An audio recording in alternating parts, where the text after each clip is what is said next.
Coup de canon, le podcast 100% Gunners proposé par Arsenal French Club.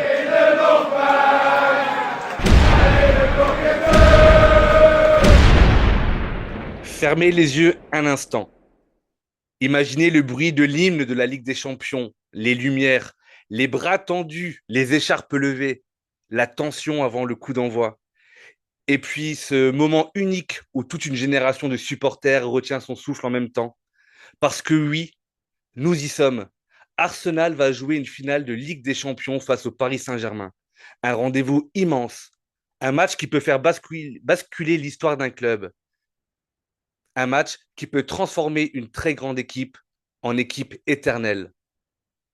D'un côté, impossible de ne pas penser à cette finale de 2006. De l'autre, l'histoire récente de notre club et ce parcours en Ligue des Champions l'année dernière, stoppé par notre adversaire du jour. La douleur, les regrets, cette sensation d'être passé si près du sommet européen. Paris n'est jamais très loin dans les mémoires. Mais en face, justement, il y a un Paris Saint-Germain affamé, un club obsédé depuis des années par cette coupe qui a enfin décroché sa première Ligue des Champions la saison dernière, lors d'un récital collectif et offensif face à l'Inter Milan. Alors aujourd'hui, dans cet épisode spécial, on va prendre le temps de préparer cette finale avant qu'elle n'arrive. On va parler tactique, émotion, joueurs clés, pression, héritage. On va se demander où le match peut se gagner, où il peut se perdre et quels hommes peuvent entrer dans la légende. Est-ce le moment d'Arteta? Est-ce enfin l'année d'Arsenal? Est-ce le soir où Paris va devenir à jamais le premier club français à remporter 2 fois la Ligue des Champions? Installez-vous bien tranquillement et montez le son. Vous êtes dans Coup de canon, le podcast francophone des champions de Première Ligue et des finalistes de la Ligue des Champions. Amis Gunners, bien le bonjour. C'est semaine de finale Ligue des Champions. Et sans plus attendre, j'ai un grand plaisir de vous présenter nos invités. Et on va bien évidemment commencer par les invités exceptionnels. Vous les aviez entendus l'année dernière, justement, lors de cette double confrontation face au Paris Saint-Germain. L'un avait fait l'avant-match du match aller. Il s'agit bien évidemment de Majid. Et l'autre nous avait accompagnés lors d'un space d'avant-match, du match retour. Il s'agit évidemment de Karim, tous deux du média, le meilleur du PSG. Majid et Karim, soyez les bienvenus dans Coup de canon. Salut, merci à vous pour l'invitation. Merci Raoul, bien le bonjour à toi, bien le bonjour à tous. Et puis, j'arrive pas à m'en débarrasser dès qu'il y a un truc important. Il est là, il lâche rien. Et c'est avec un grand plaisir, bien évidemment, qu'on accueille tous et toutes le président d'Arsenal French Club, Corentin Navid. Salut Corentin. Salut Raoul, salut à tous. Et très content de faire cet épisode avec Majid et Karim qui nous avaient accompagnés, c'est vrai, la saison dernière. Donc très content de faire cet épisode-là. Et puis voilà, ça nous fait un peu atterrir sur, sur la planète Terre avec les derniers jours un peu lunaires qu'on a vécu. Donc c'est bien. Là maintenant, on se focus sur quelque chose de très très important. Bon, Karim avait mis une pression énorme en me demandant un fil conducteur de l'épisode. J'ai dû bosser entre midi, j'ai préparé quelque chose. On va essayer, tant que faire se Premiers peut, instants de l'émission, première balle perdue, merci Raoul. Il va y en avoir beaucoup, Karim, faut être prêt pour ça. Alors, Karim, qui est un petit peu timide, non, plus honnêtement, qui a un problème technique, donc on ne verra pas son visage, mais le cœur y est. Oui. Ouais, donc je disais, j'ai essayé d'un peu de construire cet épisode qu'on va essayer de faire tenir dans l'heure et demie qui suit la finale ce samedi à Budapest. Et puis, on va commencer déjà en introduction, messieurs, à parler un petit peu de ce qui nous amène finalement à cette finale, à savoir le chemin emprunté par les deux équipes pour arriver à cette finale de samedi. On va commencer par les invités du jour, le Paris Saint-Germain. Comme l'année dernière, alors j'espère que ça ne sera pas synonyme de rebelote, mais comme l'année dernière, une phase de ligue, comme ça s'appelle maintenant dans cette nouvelle formule de Ligue des Champions, une phase de ligue compliquée, puisque à nouveau, le Paris Saint-Germain a dû passer pour les barrages pour se qualifier pour les huitièmes de finale, des barrages qu'ils ont emportés non pas sans mal face à Monaco, puisque score cumulé c'est 5-4, je crois, de mémoire. C'est ça. Pendant que nous, les Gunners, on menait notre barque, on avançait tout tranquillement et on a réalisé ce qui n'avait jamais été encore réalisé dans cette nouvelle formule. Encore heureux, elle n'a que 2 ans, c'est-à-dire 8 victoires en autant de rencontres disputées. Pour parler de Paris, c'est 2 défaites, l'une contre le Bayern Munich 2 buts à 1 Mhm. et une contre le Sporting également 2 buts à 1. Et c'est 2 matchs nuls face à Bilbao et face à Newcastle. Karim, Majid, je viens vers vous directement avant de parler de ces huitièmes, quarts et demi, puisque, encore une fois, vous vous êtes fait un malin plaisir à sortir des équipes anglaises. Encore une fois, un autre point commun avec l'année dernière. Corentin, ça va être très compliqué cet épisode. Ouais, Hein, on va l'arrêter très ouais. rapidement, je crois. Majid et Karim, cette phase de ligue et cette qualification en finale, si vous deviez peut-être retenir des matchs marquants, des moments clés, peut-être le moment d'une bascule, et puis peut-être aussi un ou l'autre joueur qui aurait peut-être porté cette équipe du Paris Saint-Germain. Moi, personnellement, le match que je retiens pendant la phase de Ligue, c'est le match contre le FC Barcelone. Je pense la victoire 2-1. C'était le moment où le Paris Saint-Germain était confronté à pas mal de blessures en fait. Donc on avait aligné à ce moment-là un 11 où il y avait Mayulu et Mbaye titulaires. 18 et 19 ans.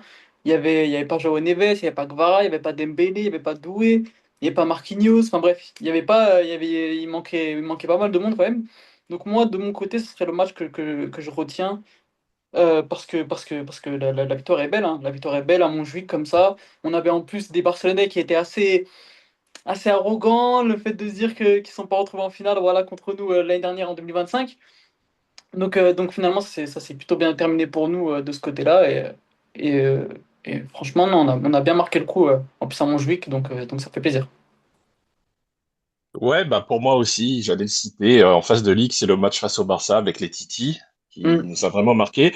Après, au niveau de la suite du parcours, dans les matchs à élimination directe, moi, il y a 2 moments qui m'ont marqué. C'est les matchs allés, respectivement, face à Monaco en barrage, puis face à Chelsea, où Luis Enrique a piqué un petit peu 2 de ses éléments offensifs, donc en l'occurrence Désiré Doué et Grisha Kvaratskhelia, en les mettant sur le banc, eux qui étaient vraiment dans le 11 type Champions League, avec Barcola un petit peu dans ce rôle de 12e homme.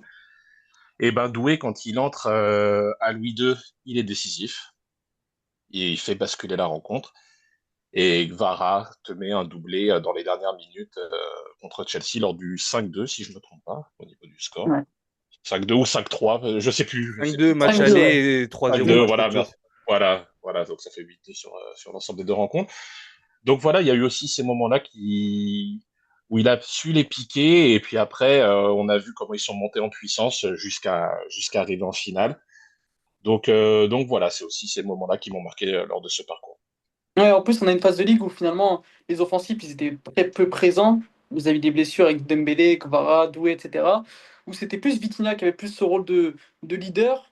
Et comme l'a souligné Karim, les phases finales où là c'était vraiment les attaquants. C'était Kvara en l'occurrence hein, qui a été phénoménal, qui a porté l'équipe tout le long de la compétition pour arriver jusqu'en finale face à vous. Alors justement, ces phases finales, on y vient à partir des huitièmes de finale. On l'avait tous en tête, ce fameux tirage au sort avec ces 2 tableaux. Le tableau Mm. de gauche où il y avait Hmm. énormément de gros et ce tableau de droite qui semblait un peu plus abordable, même si on aura, nous, de notre côté, serré les fesses plus d'une fois.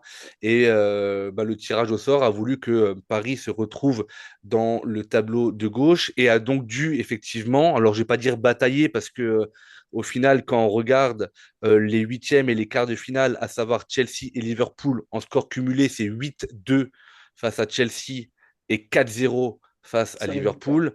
Des masterclass, des démonstrations de la part des Parisiens. Alors, Liverpool et Chelsea, cette année, c'est même en première ligue, c'est très compliqué. On va rappeler que Chelsea ne sera même pas européen l'année prochaine, si je ne me trompe pas, puisqu'il termine, mm. je crois, 9e ou 10e du classement. Et Liverpool, encore une fois, cette saison qui malgré tout, restera entachée par le décès d'un des leurs. Et je suis persuadé, moi, que psychologiquement, cette tragédie a laissé beaucoup de traces dans l'effectif tout au long de la saison. Et puis, il y a cette fameuse demi-finale, notamment la demi-finale aller, cette demi-finale complètement folle. Et cette demi-finale où, au moment où elle s'est jouée, c'est-à-dire au mois je crois que c'est début mai, euh, oppose les deux plus belles équipes à l'instant T du moment, en tout cas, à savoir le Paris Saint-Germain et le Bayern Munich.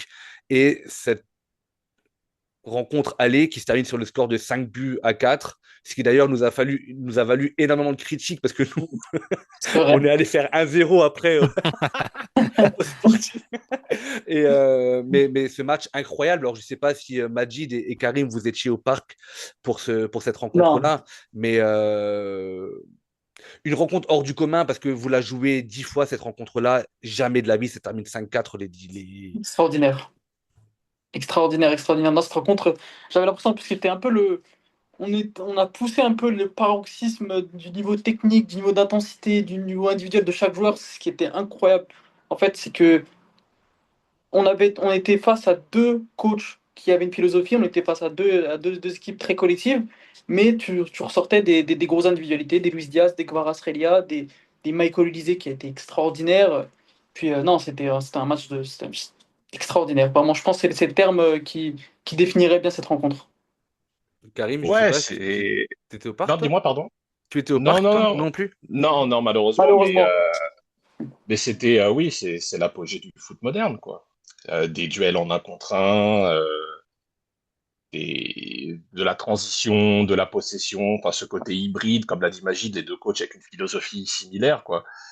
Quand tu regardes les deux formations, à part le dispositif, tu as le 4-2-3-1 de compagnie et le 4-3-3 de Luis Enrique, mais en réalité, je vais pas dire que c'est comme si on se regardait dans un miroir, mais presque. Cette intensité, ce tourbillon, euh, et voilà, donc ça a fait des étincelles. Et comme tu l'as dit, Raoul, on le rejoue 100 E3, il y a 99 autres, ça fait pas le même score, mais voilà, mais des grandes demi-finales, après je ne vais pas faire d'hors sujet, mais des grandes demi-finales ces dernières années, on en a eu. Moi, je me souviens du City Real avec la Panenka de Benzema, et puis il y a eu aussi le Barça Inter de l'année dernière. Incroyable. Oh, et puis voilà, c'est ce que je répondais aux gens qui disaient c'est une finale avant la lettre. Oui, en effet, mais je pense que c'est mieux de l'avoir en demi-finale parce que il y a plus de dramaturgie, même si le retour était un peu plus fermé. Ces confrontations aller-retour, elles ont cette saveur que n'ont pas les finales. À mon sens, en tout cas. Après, je sais pas ce que vous en pensez, mais Mais, et pour finir sur cette demi de choses, et après, Corentin, on va quand même parler des Gunners, bien évidemment. Et puis, on va peut-être s'amuser un petit peu à critiquer les Parisiens, mais un petit peu seulement. Mais le, la demi-finale, et ça, je crois que c'est Karim qui le dit à l'instant, en tant qu'amoureux du football, et on l'a même dit, nous, dans les débriefs de match, tu ne peux qu'apprécier. Néanmoins, si on redevient un peu plus cartésien, un peu plus pragmatique, Paris, en menant 5-2, se met quand même une petite balle dans le pied parce que défensivement, ce match, c'est n'importe quoi. On peut parler d'individualité offensive, etc. Mais il y a quand même énormément de buts qui viennent de part et d'autre, d'erreurs ou de problèmes de placement défensif qui ne doivent logiquement pas arriver. Alors on se laisse emporter par la beauté du football et je suis entièrement d'accord. Et en plus de ça, quand tu n'es concerné ni par l'une des équipes ni par l'autre, tu regardes ça avec la bouche grande ouverte en disant waouh, c'est le foot que j'aime parce que le foot spectacle. Mais néanmoins, ces deux derniers buts inscrits par le Bayern à Paris gardent quand même le Bayern en vie. Et puis Ouais. après, et je pense, vous empêche aussi d'être serein pour le match retour. Et quand bien même le match retour, ce fameux un but partout, très serré, mais voilà. Et moi, j'aurais aimé savoir, est-ce que sur le match retour, vous avez eu des inquiétudes? Est-ce que vous étiez un peu stressé ou pour vous, ça allait le faire sans problème? Non, un peu d'inquiétude, c'est vrai, parce que en fait, ce qui était bizarre avec le match aller contre le Bayern, c'est que finalement, tu mènes, comme tu dis, 5-2, mais finalement, ça finit en 5-4. Donc, Mm. psychologiquement, je pense qu'il y a quelque chose avec le Bayern où Mais en fait, ils sont pas si perdants que ça. Parce qu'ils reviennent de très loin, en fait. Bien sûr. Et après, du coup, tu fais ce match retour à l'Allianz Arena, et en fait, bah, tu as Ousmane Dembélé qui éteint les feux au bout de 2 minutes, quoi. Et ça, c'est l'une des grandes marques du PSG, Luis Enrique, ces 2 dernières années, c'est que même contre vous, À à, l'aller. à l'aller à l'Emirates l'année Ouais. dernière, c'est qu'en fait, le Paris Saint-Germain, les 15 premières minutes, est très, très dangereux et a cette capacité à éteindre directement. Ils l'ont fait aussi à Stamford Bridge contre Chelsea au match retour. Et justement, bah, après, avec ça, avec cette avance finalement de 2 buts, et bah, ça te permet de gérer derrière bah, ce match retour tranquillement contre le Bayern, quoi. Alors qu'on t'annonce l'enfer à l'Orléans. Donc, C'est Et donc vrai. voilà. ça, ouais, c'est ça, comme a dit Magid, c'est le fait d'avoir pas tué tout suspense parce qu'il faut pas non plus abuser. Il y avait, ça faisait 6-4 sur l'ensemble des 2 matchs, mais oui, ça te met un petit matelas. Et puis on sait maintenant que Paris est capable de bien défendre parce que quand même le Bayern a poussé, peut-être pas autant qu'on l'aurait pensé, avec Olysée qui était un petit peu en demi-teinte, comparé au match aller où il avait mis le feu quand même un peu à Nuno Mendes. Mais voilà, c'est vrai que ces buts en début de match t'apportent confiance, matelas mathématique, et, et voilà. Donc après, ça a tenu. Bon, il y a eu le but à la fin de Kane, mais qui est finalement anecdotique, qui est arrivé trop tard. Mm. Mais oui, tu peux, quand tu joues le Bayern, enfin ce Bayern-là, qui plus est, et qui a qu'un but d'écart après le match aller, tu sais, pour répondre à ta question, Raoul, ta question initiale, oui, forcément, t'es pas inquiet, on va pas, comme la fameuse expression, on va pas vendre la peur, mais oui, t'as quand même une petite appréhension, parce que tu sais qu'ils sont capables de t'en mettre plusieurs. Ils l'ont fait à l'aller, ils l'ont fait à tout le monde, à tout leur championnat, comme d'habitude, vous me direz. Mais voilà, c'est une équipe qui est capable de te mettre 4-5 buts sur toutes ces rencontres.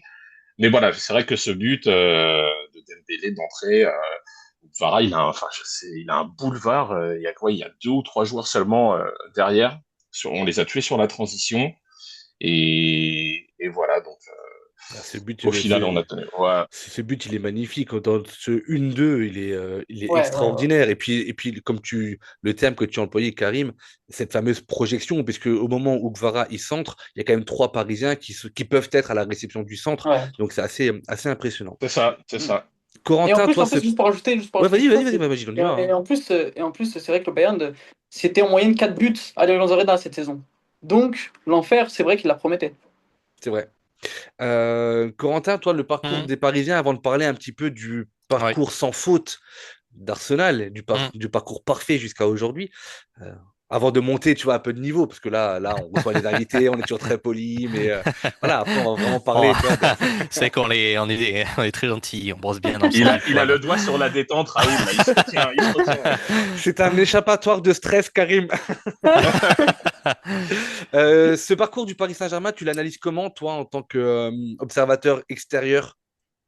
Non, mais je suis quand même content qu'on parle de ce match contre le Bayern parce qu'on parle quand même peut-être d'une des plus grandes demi-finales de l'histoire de la compétition.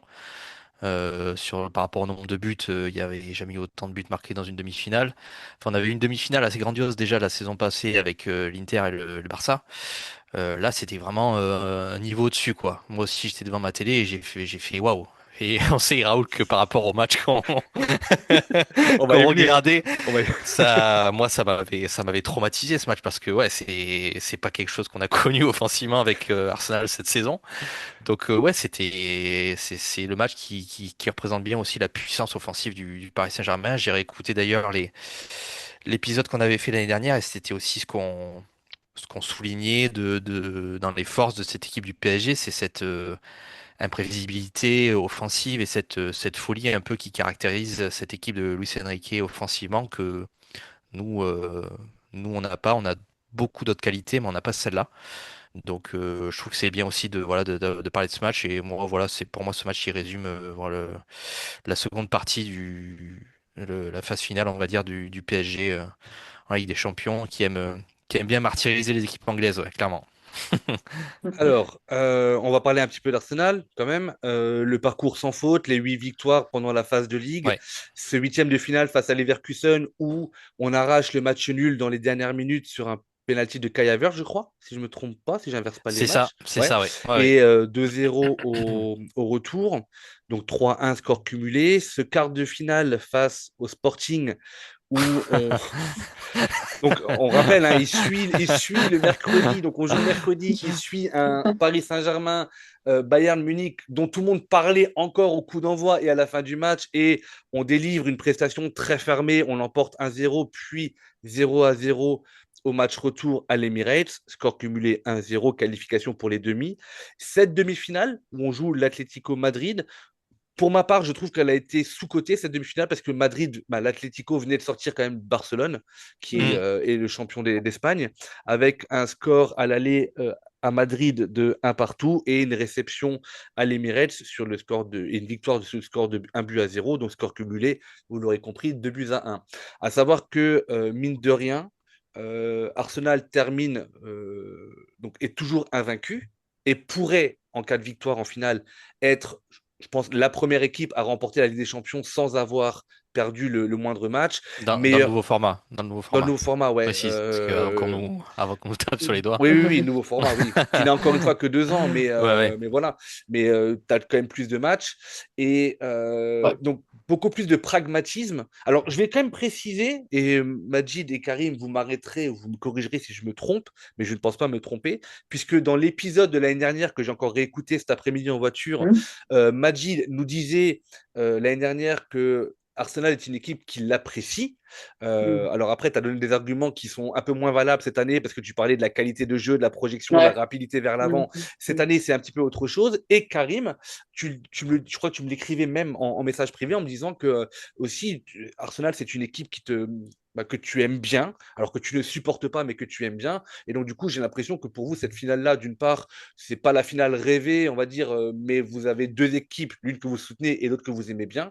Et ça veut dire aussi que vous êtes capable d'analyser de façon très objective les performances d'Arsenal.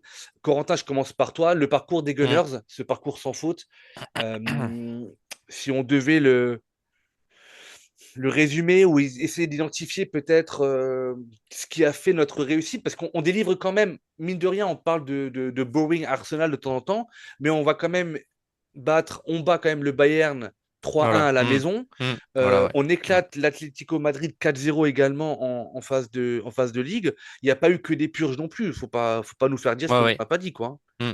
Ben, en fait, moi, ce que je retiens surtout, c'est cette phase de groupe. On fait 8 matchs, 8 victoires, et pas n'importe quelle victoire, quoi. C'est-à-dire que le Bayern, on gagne vraiment de manière convaincante. Atlético Madrid, on gagne 4-0. On a plein de matchs quand même comme ça où, voilà, on gagne vraiment sans difficulté. Et en fait, c'est ces 8 victoires-là aussi qui nous permettent d'avoir un tableau facile, entre guillemets, quoi. C'est-à-dire que si on n'avait pas terminé à la première place, ben, on aurait peut-être terminé dans le tableau de gauche. Mm. Donc, comme on disait tout à l'heure. Et après, par contre, voilà, ça a été beaucoup plus compliqué, quoi. C'est-à-dire les matchs notamment les matchs contre les Leverkusen et contre le Sporting, que ce soit aller ou retour, moi, j'en garde vraiment pas un bon souvenir, quoi, parce que franchement, les 4 matchs sont horribles. Bon, les Leverkusen, quand on gagne 2-0, ça va, on domine bien le match, mais sinon, dans la proposition offensive qu'on fait, en fait, en fait, ça suivait en fait toute une période où offensivement en fait on n'y arrivait pas et par contre on arrivait quand même à gagner les matchs et surtout à ne pas prendre de but quoi. C'est là aussi notre grande force. Et ouais, le double confrontation contre l'Atlético, moi j'ai trouvé l'Atlético très très fort franchement. Cette saison c'était en Ligue des Champions, on sentait qu'en fait ils donnaient tout pour cette compète et franchement ils se sont arrachés la gueule contre nous, hein. Ça a été vraiment très très compliqué et on s'en est sorti. On s'en est très bien sorti. Donc ouais, franchement, on a vécu deux phases, on va dire, complètement différentes en Ligue des Champions cette année. Et voilà, on est enfin arrivé en finale, quoi, 20 ans plus tard, pile poil après la finale de 2006. Donc ça aussi, c'est une belle symbolique. Ouais. Majid et Karim, vous avez suivi un petit peu le parcours d'Arsenal, peut-être plutôt peut-être la demi où finalement on jouait pas en même temps que Paris, ou est-ce que vous avez juste regardé les résultats le lendemain? Bah moi de mon côté, c'est vrai que je suivais Arsenal au début de saison, surtout en Ligue des Champions. Votre match contre le Bayern notamment, où vous avez gagné Hmm. 3-1. En plus, Ouais. ça suivait justement de notre défaite, hein, parce que nous, juste avant, la semaine Mhm. d'avant, on perdait 2-1 contre eux. Donc oui, moi je trouve qu'en phase finale, vous avez vraiment super bien maîtrisé votre sujet. vraiment arriver premier. Et finalement, bah, beaucoup se plaignent le fait que vous vous êtes retrouvé finalement sur la partie droite du tableau et que du coup la plus facile et la plus abordable. Mais quelque part, vous l'avez mérité puisque vous êtes arrivé premier. Et Mm. en plus, le fait de recevoir aussi au retour, bah, c'est un vrai plus. Mais vous l'avez mérité aussi. Donc de ce côté-là, je trouve que c'est vachement bien. D'ailleurs, c'est bon, un petit aparté, hein, mais je trouve le fait que finalement la phase de ligue, le fait que tu arrives premier et deuxième, ça te permet de recevoir en retour, je trouve que c'est un vrai avantage. Et vous, de votre côté, bah, vous en avez bien profité. Et Mm. puis ensuite, tout ce qui était phase finale, j'ai suivi ça de loin. Sans vous mentir, c'est vrai que bon, les matchs Sporting Arsenal ou Leverkusen Arsenal, c'est Bah, pas les matchs qui m'a hypé le plus. et on te pardonne, Maline, là-dessus. Merci. T'inquiète Limite, on pas. te comprend. Mais ça, on peut pas le dire, tu vois. Franchement, t'as raison. Mais c'est vrai que pour le coup, tu l'as très bien dit, Raoul, c'est vrai que je trouve que par contre, le match contre l'Atlético, surtout le match aller, je crois il était très sous-coté, hein. C'est vrai il est passé derrière Bayern PSG, mais c'était un très bon match aussi. Pas un très Karim, bon de match ton, aussi. ouais. Un Karim, de truc, ton côté, ce parcours des Gunners, tu les as suivis de près ou vraiment de très loin? Non, non, je les ai suivis de manière classique, tu sais, les grands formats de Ouais. soirée Ligue des Champions, et puis bien sûr les deux demi aller-retour en intégralité, hein. Et moi je trouve que, bon, je t'en avais déjà parlé en privé, mais Mhm. moi je trouve des critiques un peu injustes, hein, envers Arsenal. Il n'y a pas qu'une façon de gagner dans le football. Donc, donc voilà, l'essentiel, c'est d'arriver au bout. Moi, je trouve, et on en avait déjà parlé l'année dernière, que vous êtes sur une progression logique, on va dire. Alors, le football n'est pas une science exacte, mais moi, si je me souviens bien, il y a 2 ans, vous vous arrêtez en quart contre le Bayern. L'année dernière, en demi contre nous. Mm. Et là, C'est vous ça. arrivez en finale. Donc, Mm. il y a une progression. Puis vous avez été champion, encore félicitations. Donc, donc voilà, et puis c'est la régularité qui paye. Pour ouais. le titre en première ligue, bah, comme tous les championnats, il y a 38 ou 34 journées selon les pays. Il faut être le plus régulier possible. Comme Magid l'a dit, le fait de recevoir au retour pendant les matchs couperets de Champions League, c'est parce que vous avez été premier en phase de ligue, vous avez été les plus réguliers, les plus performants. Donc oui, oui, les matchs étaient peut-être un peu moins spectaculaires contre les Verkusen et le Sporting, contre l'Atlético aussi, mais ça jouait quand même un peu plus. Mais voilà, moi je trouve que vous n'avez pas volé votre place, il y a pas de bile sur ça. Tu sais pourquoi j'aime bien vous inviter, en fait? Bon, allez, maintenant, Non, moi je suis maintenant, on va rentrer objectif. dans. Moi je dis ce que je pense, hein, je suis objectif, hein. Non, non, mais c'est pour ça que j'avais apprécié nos échanges de l'année dernière, d'ailleurs. Et c'est pour ça que vous êtes à nouveau présent cette année. Merci. On va rentrer un petit peu dans le vif du sujet. On va devenir adversaire un petit peu le temps d'une petite analyse dans le duel tactique finalement qui nous attend, à savoir Arteta versus Enrique. Enrique qui a déjà gagné la Ligue des Champions l'année dernière, qui a ce poids en moins. Arteta qui vient de remporter la Première Ligue avec Arsenal, c'était le titre le plus attendu et le plus convoité de cette saison. C'est chose faite. Néanmoins, on peut voir quand même que euh, on a cette année, surtout, on n'aurait pas forcément dit ça il y a 2 ans ou 3 ans, mais cette année, il y a une vraie différence de philosophie dans ce que les coachs veulent mettre en place.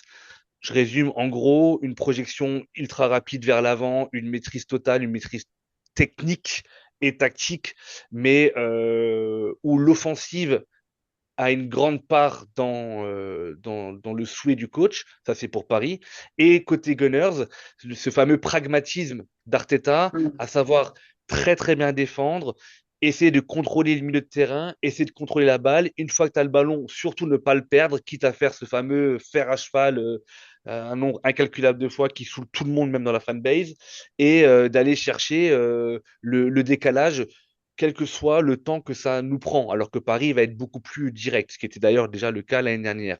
Et donc, du coup, j'aimerais un petit peu vous entendre, peut-être commencer par toi, Karim, sur justement, qu'est-ce qui définit finalement les deux coachs dans leur philosophie, pardon, j'en tape en micro, dans leur philosophie et dans ce qu'ils veulent laisser comme empreinte dans le club et dans le jeu. Bah, moi j'ai entendu Arteta dire que lui, la seule chose qui comptait, c'était la gagne. On a Mm. souvent reproché à Arsenal Alors c'était peut-être pas la même équipe, mais de produire du beau jeu pendant de longues années en tout cas, et ne pas gagner, l'éternel second, l'éternel loser, le loser magnifique. Voilà, aujourd'hui il verrouille, mais il est en finale de Ligue des Champions. Donc, euh, donc voilà. Tu sais, moi, avant de faire l'émission, enfin, le podcast, je repensais aux Invincibles 2004. Je repensais aussi à la génération Van Persie, Fabregas, Nasri, Arshavin, où ça jouait magnifique. Moi, je me souviens d'un Arsenal Barça, les Mireilles, là, le Barça en maillot turquoise, là, où vous aviez gagné 2-1, je crois. Vous étiez mené 1-0 et puis vous gagnez 2-1. Ça allait à 1000 à l'heure, c'était spectaculaire. On vous appelait le Barça de Première Ligue. Ah, tu me fais Euh, plaisir, Ak. mais oui, ben, on était C'est là, on beau, était déjà là, c'est on beau, était c'est déjà beau. là. Voilà, mais au final, il y avait rien au bout. Ah bah, Donc, au bout, non, il n'y avait rien, non. voilà, donc je me dis, mais vous, enfin, je vais te retourner la question aussi, Raoul et Corentin. Qu'est-ce que vous préférez, vous?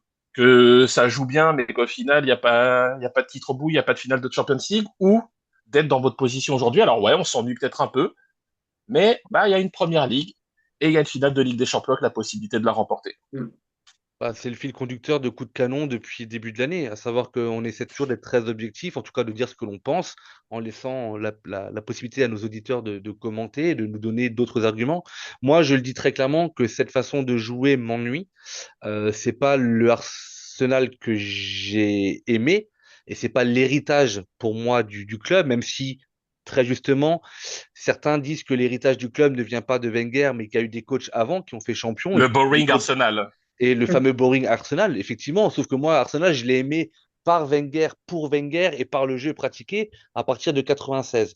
Donc c'est vrai que euh, et je suis persuadé également, et ça, le titre ne me fera pas changer d'avis, même si je suis très content de ce titre-là, je suis persuadé que quand tu joues, quand tu crées du jeu, à un moment donné, naturellement, les choses s'alignent et tu continues à gagner. Sauf que là, cette année, il a fait le choix d'un pragmatisme qui crée parfois, voire souvent, une sorte de monotonie, pardon, quand tu regardes le match et une sorte d'ennui, ok?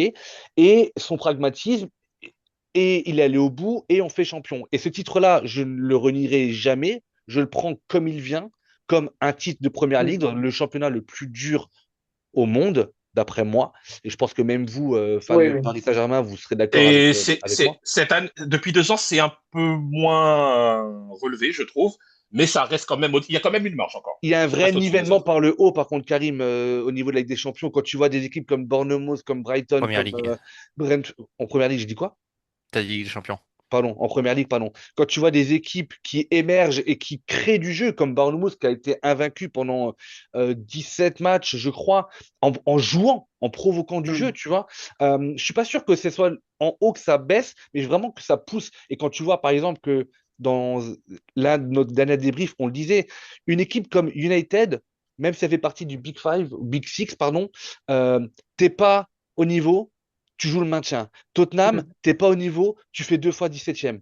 Donc, il y a un vrai nivellement et si tu montes pas ton niveau, ou en tout cas, si tu suis pas ce nivellement par le haut, tu peux être très rapidement en difficulté. Voilà, Ouais, donc moi, juste un week-end, juste un week-end, je pense qu'en première ligue, un week-end tu relâches, tu perds directement. On a vu Liverpool en début de saison, hein. C'est vrai qu'ils ont perdu Hmm. deux, trois matchs, et, ça et allait pas. d'ailleurs, ça, merci de poser la question, Karim, parce que là, ça va être en fin de l'épisode, l'un des arguments sur lesquels j'aimerais vous entendre, justement sur cette différence de ligue, de championnat, et est-ce que finalement il n'y a pas une sorte d'avantage caché pour Paris, mais je vous donnerai les Mm. arguments qui vont bien juste après. Donc voilà, Karim, pour répondre à ta question, nous, bah, moi en tout cas, j'essaie d'être très objectif. J'espère honnêtement que le fait qu'on soit champion, ça va enlever un verrou et que qu'Arteta ne garde pas cette philosophie en disant c'est en jouant comme ça que je suis devenu champion, donc du coup je vais renouveler l'expérience. Parce que là, les saisons vont être très très longues. Voilà, je sais pas Corentin ce qu'il en pense, mais Bah, moi, pour te répondre, Karim, franchement, avec tout ce qu'on a vécu là les derniers jours, je préfère largement un trophée de PL au 1-2 de Ramsey et Wilshere au milieu de terrain pendant qu'on gagnait rien, tu vois. Donc, franchement, le titre, je le prends vraiment, comme tu l'as dit tout à l'heure, il y a vraiment beaucoup de manières différentes de gagner au football. Et faut pas non plus penser que Arsenal c'est que la défense non plus, parce qu'on a quand même la deuxième meilleure attaque de Première Ligue, on a la cinquième meilleure attaque d'Europe, donc c'est Eh quand oui, même eh oui. voilà, c'est quand même j'ai entendu beaucoup de choses cette saison sur voilà, Arsenal marque sur coup de pied arrêté. Alors oui, c'est une très grande force qu'on a cette saison, mais voilà, c'est pas que ça non plus. Donc c'est sûr que ce que je retiendrai moi avant tout, c'est nos défenses Saliba, Gabriel, Raya, voilà, qui ont été exceptionnelles. Mais voilà, il y a pas que ça non plus. On sait marquer des buts autrement que sur corner. Et à la manière de Karim, moi aussi j'avais une question pour vous, les Gunners. Est-ce que vous, de votre côté, en tout cas, selon vous, quel est le meilleur Arsenal, celui de l'année dernière ou celui de cette année? Le meilleur, c'est celui d'il y a quand on fait 92 points, je crois, en championnat il y a 2 ans. Il y a 2 ans, mais Ouais. Après, entre cette année et celui de l'année dernière. ah, entre cette année et celui de l'année Ouais. dernière, bah L'année cette année dernière. clairement. Ah oui, j'ai eu peur, Raoul. Ouais, j'ai dit qu'est-ce qu'il va me dire? Non, non, cette année c'est quand même bah, juste enfin je pense qu'on va avoir le temps d'en reparler aussi, mais par rapport aux blessures, enfin j'ai regardé ce qu'on se Voilà. prend l'année dernière en termes de blessures par rapport à l'effectif qu'on avait. Là cette saison on a énormément de blessures, mais avec l'effectif qu'on a, on a survécu, il n'y a pas de souci.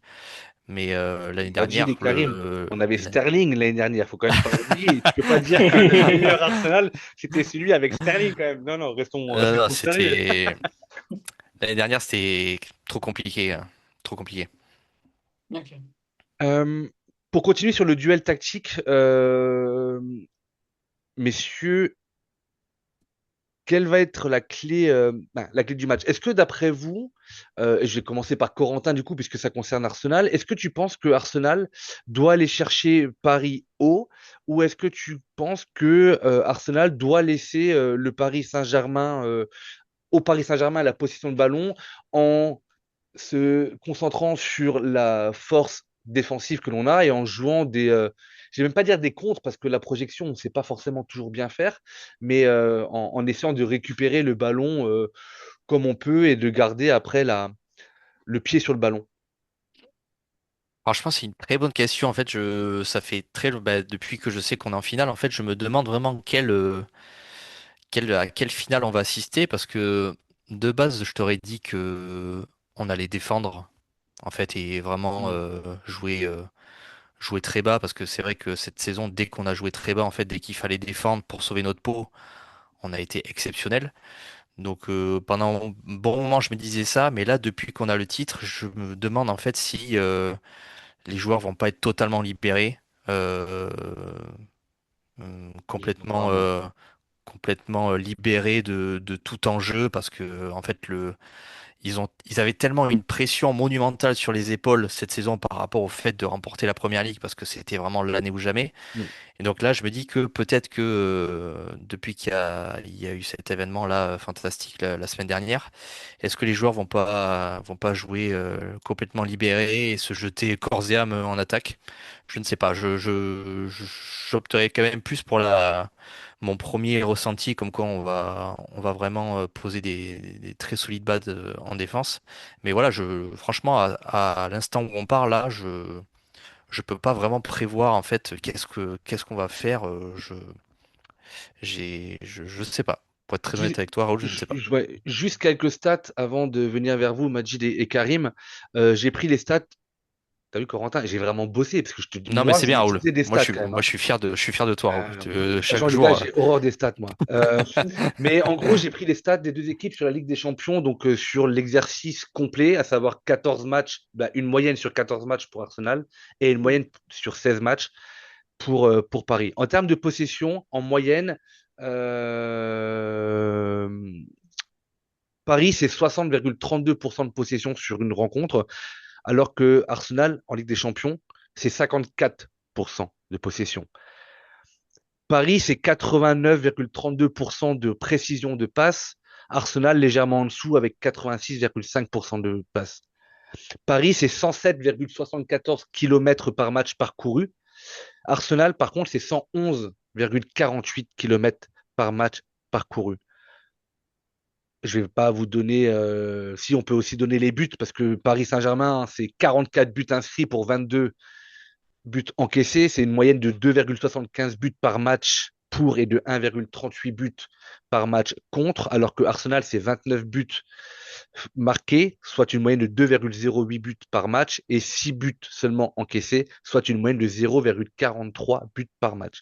Alors, ok, on a ces stats-là, on voit qu'on a deux équipes qui ont à peu près le même niveau de possession de balle. On voit qu'on a deux équipes, pardon, qui en termes de précision de passe, en termes de qualité technique, elles sont au rendez-vous.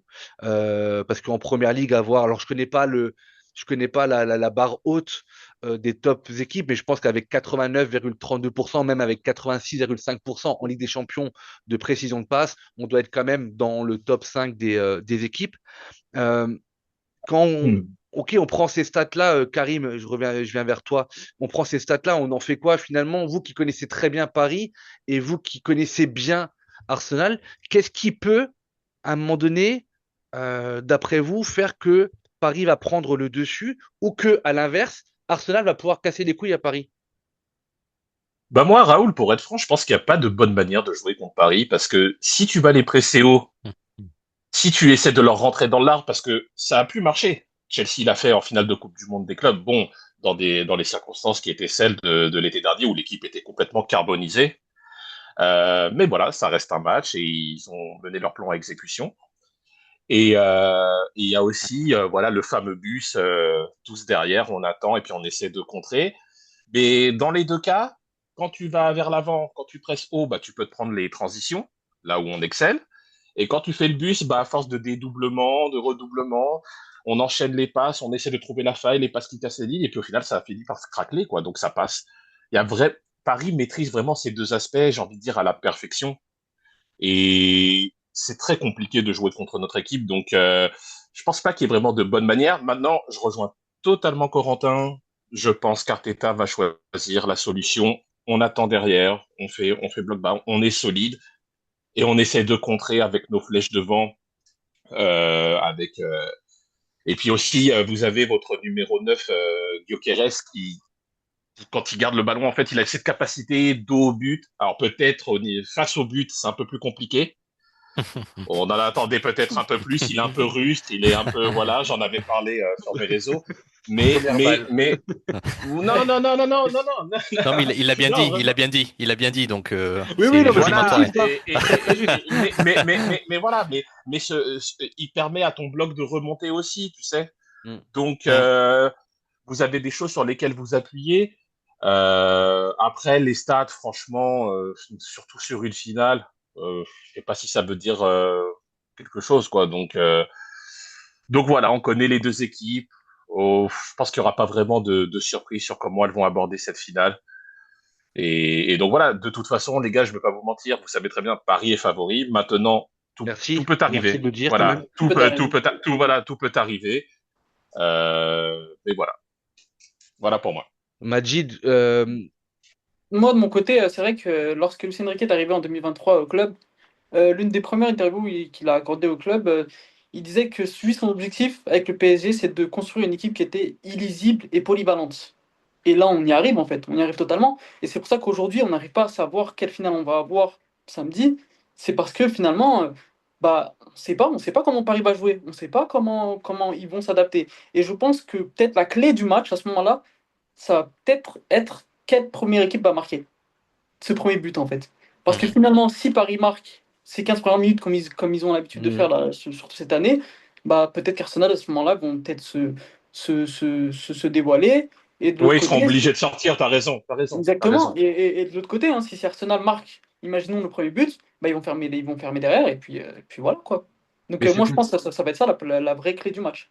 ce côté illisible, Majid, je reprends ce terme-là parce que je le disais encore dans l'un des derniers épisodes, et je disais un petit peu de façon humoristique, mais pas vraiment, que si j'étais le coach en charge de l'analyse vidéo de Paris, ben, pour Arteta, Ah oui. que je devais étudier le jeu de Paris pour les avoir vus notamment un certain nombre de fois, alors pas forcément en Ligue 1, mais surtout en Ligue des Champions, en fait, tu ne trouves pas de système récurrent. C'est-à-dire que ce Ouais. milieu de terrain à 3. Alors, quand Hakimi est là et quand il n'est pas là, c'est encore différent parce que Mm, Hakimi, il est capable de prendre tout son couloir et d'atterrir ailier gauche. Tu sais, il fait des mm. diagonales, il va où il veut. Euh, Votre milieu de terrain qui est, pour moi, honnêtement, l'un des top milieux de terrain au monde avec Vitinha et Neves. Alors, Le meilleur, tu peux le dire, Raoul. C'est Le vrai. ouais, meilleur France. en fait, quand j'ai commencé à dire, j'ai dit, attends, Arsenal, on a qui? On a Rice, ok. Et après, des fois, ouais, Zubimendi est un petit Lewis peu en Kelly, difficulté. Il y a MLS qui revient bien. Mais ouais, on peut presque dire le meilleur. Oui, je pense qu'on peut dire le meilleur parce que ça bouge partout. C'est petit, mais c'est physique. Ça, mm. Neves de la tête, je sais pas combien de buts il a marqué cette année de la tête. Et ça bouge tout le temps, Il met tout des le temps, retournés tout le aussi. temps. Ouais, et des retournés. Et en plus de ça, tu as Zahir Emery qui est capable soit de remplacer Hakimi, parce que visiblement, il ne sera pas présent pour, en tout cas, apte à jouer la finale. Je ne sais pas si vous avez des informations là-dessus. Donc, si Hakimi ne joue pas, je pense que Zahir Emery, pardon, va être latéral droit. Si Hakimi est de retour, est-ce que vous privilégiez Ruiz ou vous mettez Zahir Emery en milieu de terrain? Moi, je privilégie Ruiz quand même. Je Ouais. pense que c'est important d'avoir un. De mon côté, hein, de mon point de vue, c'est important d'avoir un gaucher en fait au milieu de terrain. Et c'est ce qui fait énormément la différence avec Ruiz, hein. Bon, on l'a vu sur le but de Dembélé contre le Bayern. Ça vient de Ruiz. Donc moi, de ce côté-là, moi, je privilégie Ruiz au milieu de terrain. Mais c'est vrai que finalement, tu as un PSG où chaque joueur peut jouer à beaucoup de postes. Et c'est ça aussi l'objectif de Luis Enrique, c'est Hmm. de révolutionner le football de ce côté-là. C'est de se dire que au demain, Zaire Emery peut jouer milieu de terrain, il peut jouer défenseur, il peut jouer comme Mayulu l'a fait aussi, hein. Hmm. Là, c'était contre Nantes, il a joué latéral droit, mais il peut jouer milieu de terrain, il peut jouer attaquant aussi. Il a joué attaquant contre le FC Barcelone. Donc voilà, on a ce côté illisible, on a ce côté caméléon, on a ce côté voilà, ce football de finalement de Ah, transition, je vous sais êtes pas trop. casse-couille à mort. Ouais, c'est permutation, t'as des joueurs qui vont à droite, à gauche. Des fois, t'as Hakimi et Nuno Mendes qui se retrouvent en neuf, Hmm. tu sais même pas pourquoi. Mais Donc, Mais c'est vrai, et Corentin, tu le sais, moi souvent je dis quand on regarde Arsenal, souvent Arteta il voulait qu'on ait des latéraux inversés, c'est-à-dire que tous les latéraux rentraient Mm. systématiquement dans l'axe, notamment sur le côté gauche, et que moi je disais de vouloir absolument ce latéral inversé, mais qui derrière le fait qu'il rentre ne libère aucun espace sur son côté, vient juste créer de la densité, mais ne propose pas plus de ne propose pas plus de solutions, pardon. Moi, ça me gonflait. Contrairement à Paris, où finalement tu vois tout le monde permuter. Dembélé, il est capable de passer en 10, il est capable d'être sur un côté. Gvara, il est capable d'être avant-centre. Doué peut être à droite puis à gauche. Tu peux avoir les deux milieux. On parle d'un 4-3-3, mais tu peux avoir Gvara et Doué du même côté. Tu sais pas pourquoi, mais ils sont tous les deux du même côté. Et là, en fait, ça crée quelque chose d'inattendu. Et là, quand c'est illisible. maîtrisé à ce Mm. point-là, Karim, je trouve que c'est exceptionnel. Et je l'avais même dit à la fin du match aller, puisque moi j'étais à l'Emirates avec un pote, il n'y a pas un déplacement qui te semble non travaillé. En fait, c'est une machine. Tu as l'impression que c'est de l'IA qui te place les joueurs sur le terrain. Et à ce niveau-là, c'est très impressionnant. Je le répéterai toujours, le Paris Saint-Germain en tant que club, je ne suis pas fan, mais de ce que fait Enrique depuis maintenant 2 voire 3 ans, c'est quand même, quand tu es passionné de football, tu ne peux que respecter ce qui a été fait. Franchement, là-dessus, c'est extraordinaire. Donc, du coup, comment, parce que vous, finalement, alors il y a eu des blessures, vous l'avez dit, mais le Bayern vous a battu 2-1 en phase de ligue, le Sporting vous a battu 2-1 en phase de ligue, Bilbao et Newcastle vous êtes dérangés puisque vous avez fait des matchs nuls, Monaco vous a posé problème dans ce barrage-là. Euh, Finalement, vous qui connaissez très bien votre équipe, et je vous rassure, Arteta ne nous écoute pas, donc vous pouvez vous vraiment lâcher les doses. Euh, Qu'est-ce qui peut vous mettre en difficulté? Non, mais Pas un déjà, jour sans. ouais, mais juste pour revenir sur ce que tu as dit, Raoul, sans vouloir relativiser ou quoi que ce soit, mais notre équipe, elle a été assez préparée pour être en forme au printemps. Donc tous ces matchs un Hmm. peu compliqués en phase de ligue et tout, ça faisait suite à une saison mais à rallonge, comme il n'y en avait jamais eu d'ailleurs, parce que la Coupe du Monde des clubs Ça à vous a l'été, tué cette Coupe du Monde des c'était une clubs. première, voilà, c'était une première, hein. Donc, Mm. donc voilà. En plus, on joue avec un effectif assez limité en termes de nombre. Après, c'est un choix de la direction sportive, hein, Hmm. mais c'est un fait. Et, et donc voilà. Donc là, c'est monté en puissance. Après, franchement, moi, je me rappelle il n'y a pas si longtemps que ça. Peut-être, ah non, quand même. On va dire avant l'hiver 2025, avant le déclic contre Manchester City et tout. Je me rappelle de certains consultants qui disaient que Luis Enrique était un petit peu dans son laboratoire. Géo trouve tout, si je dis pas de bêtises, en référence à un personnage de Disney, où voilà, il essayait de mettre des joueurs qui n'étaient pas à leur poste, et puis dès qu'il les a mis à leur poste, ça y est, la machine s'est déclenchée. Mais non, Magid a raison en réalité. C'est justement parce qu'il les a habitués à jouer à d'autres postes que celui que le leur de prédilection, qui fait qu'aujourd'hui ils sont capables de permuter et d'être à l'aise à plusieurs postes à la fois. Hmm. Comment ils auraient pu être aussi forts à d'autres postes sans avoir essayé et répété, répété, répété. Donc, donc voilà, c'est ce qui fait aussi la force de cette équipe, c'est ce qui la rend illisible, pour reprendre le terme que vous avez utilisé, les gars. Donc voilà. Et moi, encore une fois, je vais me répéter, mais enfin, je sais pas s'il y a vraiment une manière idoine de jouer contre le PSG. Très sincèrement, j'aimerais pas être à votre place, à la place de nos adversaires. Et vraiment, Deuxième aucune balle, vanité de ma bim. part. Non, aucune vanité de ma part. Non, non, mais je plaisante. Vous avez entendu le bien que je vous dis, que je Mais dis sur oui, votre oui. équipe et que je pense encore une fois. Mais vraiment, Ouais. c'est vraiment très compliqué. C'est Hmm. vraiment très compliqué. Corentin, je vais avoir besoin de toi pour pas me remonter le moral, mais me donner Il me pas fait peur. espoir Il me non fait peur, plus, mais Karim. non, mais en fait, non, je vais pas te mettre une balle à toi, non, quand même pas. Mais en fait, ce pari-là, on est tout le monde. Il n'y en a pas un qui va te dire que ce Paris-là, il a des défauts, c'est pas la meilleure équipe du moment, c'est la meilleure équipe du moment. Quand tu as un coach qui te dit avant les barrages que cette équipe va être très dure à battre et qu'ils iront au bout, on peut parler d'ego, mais je pense qu'il connaît parfaitement son groupe et il sait où il peut l'emmener et il sait ce qu'il est capable de faire.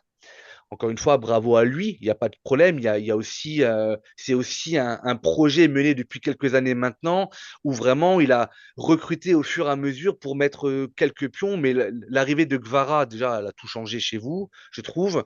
Doué, qui a fait, je crois, son premier match contre nous l'année dernière, bah voilà, il est passé devant Barcola. Mais quand Doué est pas en forme, bah, tu as Barcola qui peut quand même rentrer, qui est capable de fulgurance. Donc, en fait, je me suis posé la question quand j'ai appris l'affiche de la finale, je me suis dit, OK, allez, pose-toi 2 minutes. Quelles sont les forces d'une équipe et quelles sont les forces de l'autre?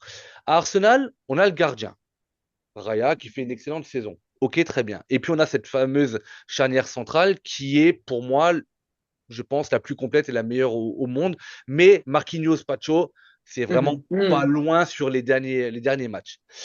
OK, mais tu te dis que Timber, il est out. Bah, il est out. Il est en cours de reprise, mais je ne vois pas commencer un match Non, alors qu'il n'a pas joué depuis. Il faut qu'on arrête de penser Hmm. à Timber. White, il est out. Donc déjà, tu n'as pas t'as pas tes deux arrières droits, on va dire numéro un, numéro 2. Donc tu vas déjà jouer avec Mosquera côté droit. Et là, tu te dis, OK, donc déjà, tu fais une finale et tu n'as pas forcément tes meilleurs éléments à leur poste. Mosquera, il va se taper qui? Gvara. Gvara, tu vois la finale, la demi-finale aller et la demi-finale retour qu'il fait contre le Bayern. Moi, ça me fait flipper. Cette opposition Gvara-Mosquera, j'en ai peur. Voilà, après, je ne suis pas contre mon équipe, je vous le dis objectivement comment je ressens. Après, côté gauche, on a Calafiori qui est de retour. Calafiori doué, ça va être un sacré duel. Et après, tu as ce milieu de terrain où, logiquement, je ne sais pas si Corentin sera d'accord avec moi et Majid et Karim, si vous voyez autre chose, n'hésitez pas à intervenir puisque Mhm. vous connaissez les deux équipes. Pour moi, on va évoluer avec un système avec Rice, MLS et Eudegaard. Eudegaard, je ne le vois pas enlever son capitaine le jour d'une finale. MLS a pris le lead devant Zubimendi. Zubimendi arrière droit pour la finale, franchement, je trouverais ça très culotté, mais why not? Donc, on a Rice, MLS et Eudegaard. OK. Et en face de ça, on a Vitinha, Neves, Ruiz, qui courent partout. Mhm. Mhm. Et là, en fait, où je me dis, Rice, il va être en position basse en 6. Mais si Eudegaard ne sort pas une masterclass et si MLS se met pas au niveau, la guerre du milieu de terrain va être très compliquée à l'emporter, Corentin. Tu vois, c'est comme ça, en fait, Hmm. j'essaie vraiment de prendre, je prends pas ça de façon collective, j'essaie d'analyser zone par zone. Et après, on va avoir quoi? On va avoir Trossard qui est de retour, en forme, mais qui va avoir probablement Zaïre Emery, je suppose. Je ne sais pas si, encore une fois, par rapport à Hakimi, si on a des nouvelles ou pas côté parisien. Hakimi, il a repris l'entraînement collectif aujourd'hui après s'être entraîné individuellement sur les dernières Ouais, séances. donc il est encore capable de commencer. Ok. Et après, tu vas avoir côté droit, tu vas avoir Mendes contre Saka. Saka qui va devoir venir couvrir Mosquera et faire une prise à deux sur Kvara. Et après, on a notre Suédois, très bon dos au but, comme le précise Karim. J'ai rien contre lui, hein. Non, non, mais nous, on en plaisante, c'est notre meilleur buteur, mais on en plaisante. Et qui va se taper Marquinhos Pacho. Voilà. Et moi, en fait, quand je vois ça, je me dis, si on fait pas une masterclass et si Arteta ne sort pas un truc du chapeau, je vous le dis, Ouais, vous c'est êtes vrai. favoris et j'ai très peur de cette finale. Je Mm. suis persuadé que s'il y a une équipe qui peut casser les couilles à Paris, c'est Arsenal. Je Mm. pense vraiment. Mais je ne nous vois pas, tu vois, nous jeter à fond en projection vers l'avant en disant Oh non, non. Ce sera bloc bas, ce sera bloc bas. ouais. Corentin, Ouais, du je coup, pense. une fois qu'on a fait toutes ces analyses, Mais comment on peut être, comment on peut arriver confiant à 18h samedi en se disant on va les taper? Parce qu'il faut qu'on se le dise, il faut qu'on se mette dans cette mentalité-là. Mais c'est marrant parce que j'ai réécouté moi aussi le podcast qu'on avait fait la saison dernière. On se disait pareil par rapport au milieu de terrain en fait. C'est-à-dire que oui, le milieu de terrain de Paris est supérieur au nôtre. Et Rice, autant incroyable qu'il soit au milieu de terrain, en fait, PSG, il y a quelque chose Il il y nous a avait quelque chose. mangé au milieu. Bah ouais, ouais, et c'est là où on perd. Et Odegaard fait vraiment pas, que ce soit match aller ou match retour, Odegaard est pas au niveau de l'enjeu. Et là, ça va se jouer aussi là-dessus au milieu de terrain. Après, voilà, il y a beaucoup de choses qui ont changé chez nous dans notre effectif depuis la saison dernière. Mais comment on arrive confiant? Ben, là, ça va être. Après, je pense que au niveau des blessures, par rapport à l'année dernière, maintenant, on a à part Timber, bien sûr, on a retrouvé tout le monde. Donc, je pense que Arteta a dit beaucoup de fois cette saison en conférence de presse que il n'avait pas le banc qu'il voulait la saison dernière, à juste titre, parce que quand on regarde la gueule Sûr. du banc qu'on avait en demi-finale, franchement, Mm. C'est vrai. c'était un peu terrifiant. Donc là, vraiment, tu te dis, il y a, en fait, moi, là où je suis beaucoup plus en confiance, en fait, que la saison dernière, c'est que, en fait, tu as des armes sur le banc pour t'adapter s'il y a quelque chose qui ne va pas ou qui ne fonctionne pas. Arteta a fait a énormément, pardon, utilisé ses 5 remplacements cette saison, Mhm. que ce soit en Première Ligue ou en Ligue des Champions. Donc là, je me dis qu'en fait, s'il voit vraiment que quelque chose ne fonctionne pas, en fait, il va le faire, quoi. Il n'a pas hésité cette saison à sortir des mecs, que ce soit faire des triples changements à la 60e ou faire À la mi-temps, même des des fois, ou à changements à la la 50e, mi-temps. ouais, bien sûr. Des Ouais. changements à la mi-temps, on l'a vu plein de fois, surtout sur la fin de saison. Donc là, je me dis qu'en fait, il n'hésitera pas, quoi. Si quelque chose ne va pas, il n'hésitera pas. Et Alors, c'est là où on peut créer aussi la surprise, quoi. on a aussi vu Arteta laisser Saka ou Odegaard quand ils étaient dégueulasses jouer tout le match aussi, tu vois. Donc Bah, Zubimendi a joué beaucoup trop de matchs cette saison. voilà, Enfin, on va pas en parler, mais voilà. on est bien Mm. d'accord là-dessus. Donc du coup, voilà, il p- je trouve qu'il y a beaucoup plus de game changer côté parisien. Voilà, que Mm. le danger peut venir à peu près de partout. Mm. Peut-être pas de C'est vrai. Safonov, mais sinon, ça peut venir de partout. Mais par contre, il y a un élément très, très important sur lequel il faut qu'on s'attarde 2 minutes. Majid, Karim et Corentin, ce sont les coups de pied arrêtés. Ouais. Les set piece. Again, olé, olé. Euh, Tout le monde nous a vanné là-dessus. Moi, je reste persuadé que le coup de pied arrêté, c'est une force au football. C'est comme un coup franc direct quand c'est travaillé. Mm. À l'époque, quand Juninho il mettait, je sais pas combien de coups francs directs avec Lyon, on disait pas c'est de la chatte, c'est travaillé. À Arsenal, ils ont travaillé les corners, les coups de pied arrêtés. Bah, ça paye. Par contre, Paris semble un petit peu plus fébrile côté Mm. coup de pied arrêté. Euh, donc du coup, on peut aussi identifier ça comme étant peut-être une force côté Arsenal. Karim, est-ce que les côtés parisiens, vous craignez un petit peu ces phases de coup de pied arrêté avec Arsenal? Bien Parce que j'ai sûr, même surtout entendu, que. je te coupe, mais j'ai même Oui, oui, entendu oui. que la semaine où vous n'aviez pas de match, apparemment, à l'entraînement, Oui, avec les gardiens. il y avait des travaux Ouais. avec les gardiens où ils se Mm. faisaient bousculer pour les sorties. Alors, je n'y étais pas, mais j'ai Oui, entendu il sur y a eu. plusieurs médias spécialisés, ouais. Si, il y a eu spécifique, mais pour répondre à ta question, Oui, bien sûr, sur les coups de pied arrêtés offensifs pour Arsenal, Paris aura à craindre.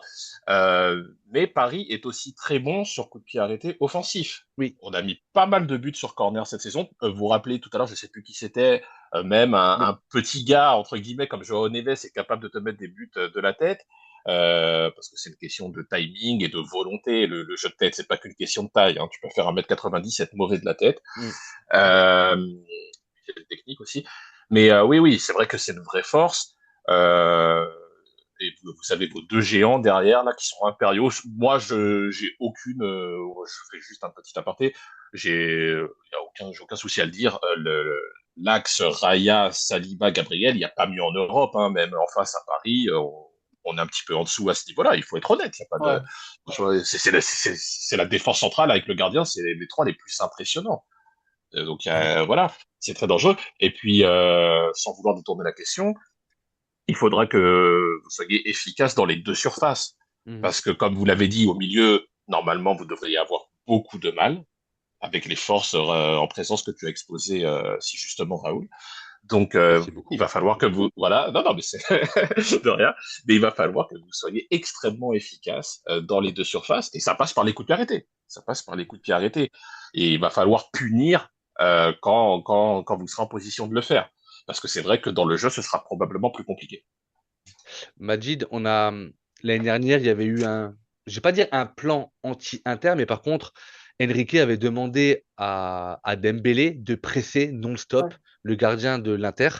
Et justement, Karim en parlait juste avant, il parlait de ce fameux triangle avec Raya, Saliba et Gabriel, qui est une force, mais qui peut pas devenir une faiblesse, mais devenir un danger, puisque on a vu souvent, Corentin, cette année, Raya tenter des relances complètement folle, voire débile, que moi j'appelle débile. Voilà, les gens vous diront, ouais, il prend des risques, mais en finale des champions, surtout ne prend aucun risque.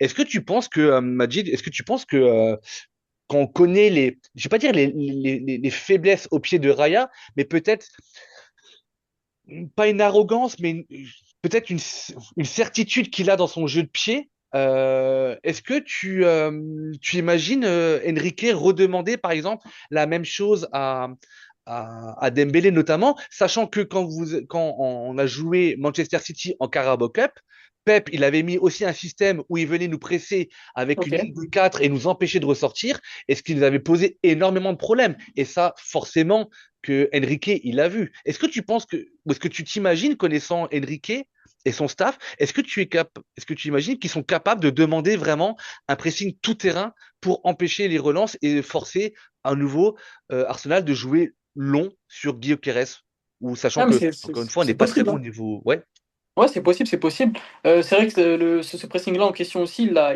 exercé sur Neuer aussi au match retour. C'est pour ça que Neuer, il a énormément dégagé en touche, ouais. etc. Donc c'est possible qu'Enrique, bah, de toute façon, Enrique, il travaille. En fait, c'est tellement un coach qui travaille tout le temps, tout le temps, tout le temps, qu'il est déjà dans la suranalyse, analyse, analyse, analyse. C'est ce qu'il disait en conférence de presse. Donc Mhm. non, c'est pas étonnant qu'il, si toi tu me dis de ton côté que bah, c'est un point faible pour Raya, c'est même évident que Luis Enrique ait déjà pensé, ouais. Bah, point faible, Corentin. Encore une fois, peut-être que le mot il est fort, mais encore une fois, on a quand même vu cette saison Raya tenter des relances plein axe ou de jouer avec le feu, et on aurait pu être quand même puni bien plus d'une fois, quoi. Ouais, ouais. Après, c'est pas non plus, Ouais, ouais, bah, essaie tu d'être un vois. petit peu plus motivé, s'il te C'est un plaît, quoi. espagnol, hein, c'est un espagnol quand même, je pense que Raya, du coup, ces Espagnols, ils ont un peu cette fibre technique, même au niveau des gardiens, qui fait que Mais il est bon hein, à au l'aise pied, mais à côté. c'est la prise de risque, moi, qui des fois me. Mais, Ouais, mais ouais, Raoul, c'est le lot de tous les gardiens. Quand tu joues au pied, c'est ça. sur 10 relances, il y en a une que tu vas rater. Et c'est un poste qui est tellement cruel qu'en fait, qu'on retient que celle que tu as ratée. C'est vrai. Un attaquant, c'est tout l'inverse. Hein. Je veux Ouais, pas faire de totalement. philosophie footballistique de bistrot, mais un footballeur, il peut rater 9 occasions devant le but. On retiendra que le dixième qu'il a mis au fond. Bah, pour un gardien, c'est l'inverse. Donc voilà, c'est le lot de tous les gardiens. Surtout aujourd'hui où où on demande aux gardiens d'avoir un bon jeu au pied. Ok, ok, ok, Par bah contre, c'est bon, je Ah, moi, il je y a- pense que, moi, je pense que Pardon. moi, je pense que la clé du match, ça serait plus au niveau de la pression. Parce que c'est ça, en fait, finalement, une finale des champions. C'est la pression, en fait. Ce match dépasse tellement de compétition au niveau pression, la finale, que faut pas se faire dépasser par l'événement. Et c'est peut-être là où Raya, peut-être, il Ça peut va payer. jouer dans les têtes. Ça Ouais. va jouer dans Ah les oui, ça va têtes. jouer que dans les têtes. Et moi, c'est pour ça que pour moi, de mon côté, je sais pas si on va en parler à la fin, mais pour moi, les clés du match, ça va peut-être être l'expérience, en fait. Et l'inexpérience d'Arsenal qui a peut-être joué dans le match. Bah, dans le fil conducteur que tu as dû lire, en fait, il arrive le point les clés du Ouais, match. ouais, ce que je me disais. C'est ce que je me disais aussi. Magid, chez nous, à LMDPSG, on l'appelle le roi des transitions. Tu vois C'est vrai. pourquoi? Voilà, Ah, elle est exactement. magnifique. Sauf qu'il y a un tout petit point avant que je voulais aborder avec vous, c'est le poids de l'histoire. C'est-à-dire que quoi qu'il arrive, samedi, ça sera historique pour l'une des deux équipes. Soit Arsenal remportera sa première Ligue des Champions pour sa deuxième finale, 20 ans après. Peut-être que le clin d'œil serait sympa. Soit Paris, je le disais dans l'introduction, sera la première équipe et à jamais la première à faire le back-to-back en Ligue des Champions, sachant que ça sera votre troisième finale et que quand on prend depuis 2020 euh, les performances de Paris en Ligue des Champions, je pense que Paris doit être l'équipe la plus régulière, c'est-à-dire que c'est trois finales, c'est Une une demi demi-finale perdue contre Dortmund, donc et ça une fait déjà demi contre Bayern aussi. et une demi contre Bayern, ouais, voilà, donc tu vois, il y a juste un an où peut-être vous sortez en quart, quoi. Donc Paris est déjà un grand d'Europe, on va pas vous l'enlever, mais il y a un poids de l'histoire. Et comment les équipes vont pouvoir gérer ce poids de l'histoire, Corentin? Parce que nous, on est Mm. tout jeune, mouillé dans les oreilles, à peine champion de première ligue, et grand bien nous fasse 22 ans après. Mais la pression d'une finale de la Ligue des Champions, très honnêtement, aucune personne, aucun joueur chez nous ne connaît ce que ça peut représenter. Alors que Paris, l'effectif parisien, le coach parisien, ils ont cette connaissance finalement. Et ça Bah ouais, peut mais jouer aussi, hein. c'est le gros avantage qu'ils ont par rapport à nous, c'est que ça y est, maintenant, on leur disait pendant plein d'années qu'ils n'étaient pas champions d'Europe et qu'ils n'avaient pas cette expérience-là des grands matchs. Ben là, ça y est, maintenant, ils l'ont. Et puis, je pense qu'ils ont fait en plus une super finale quand même l'année dernière, une victoire 5-0. Donc, c'était là aussi, c'était une victoire sans appel. Donc, je pense qu'ils ont vraiment gagné ils ont vraiment gagné en expérience et en maturité, surtout que le groupe est vraiment quasiment le même en fait que l'année dernière. Ça a quasiment pas bougé de leur côté.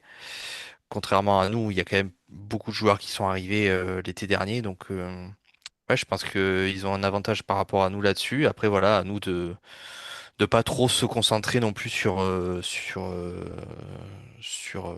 on va dire l'enjeu, même si c'est facile de dire ça. Ah, souvent, on dit Dire- que le jeu c'est tue le jeu, il ne faut pas jouer la finale avant, mais ça, c'est très ouais, facile à dire, C'est hein. ça, ouais. c'est Ah, nous, facile à en dire, tant que voilà, supporters, à on notre a déjà place, la boule voilà. au ventre maintenant. Alors, Bah ouais, ouais.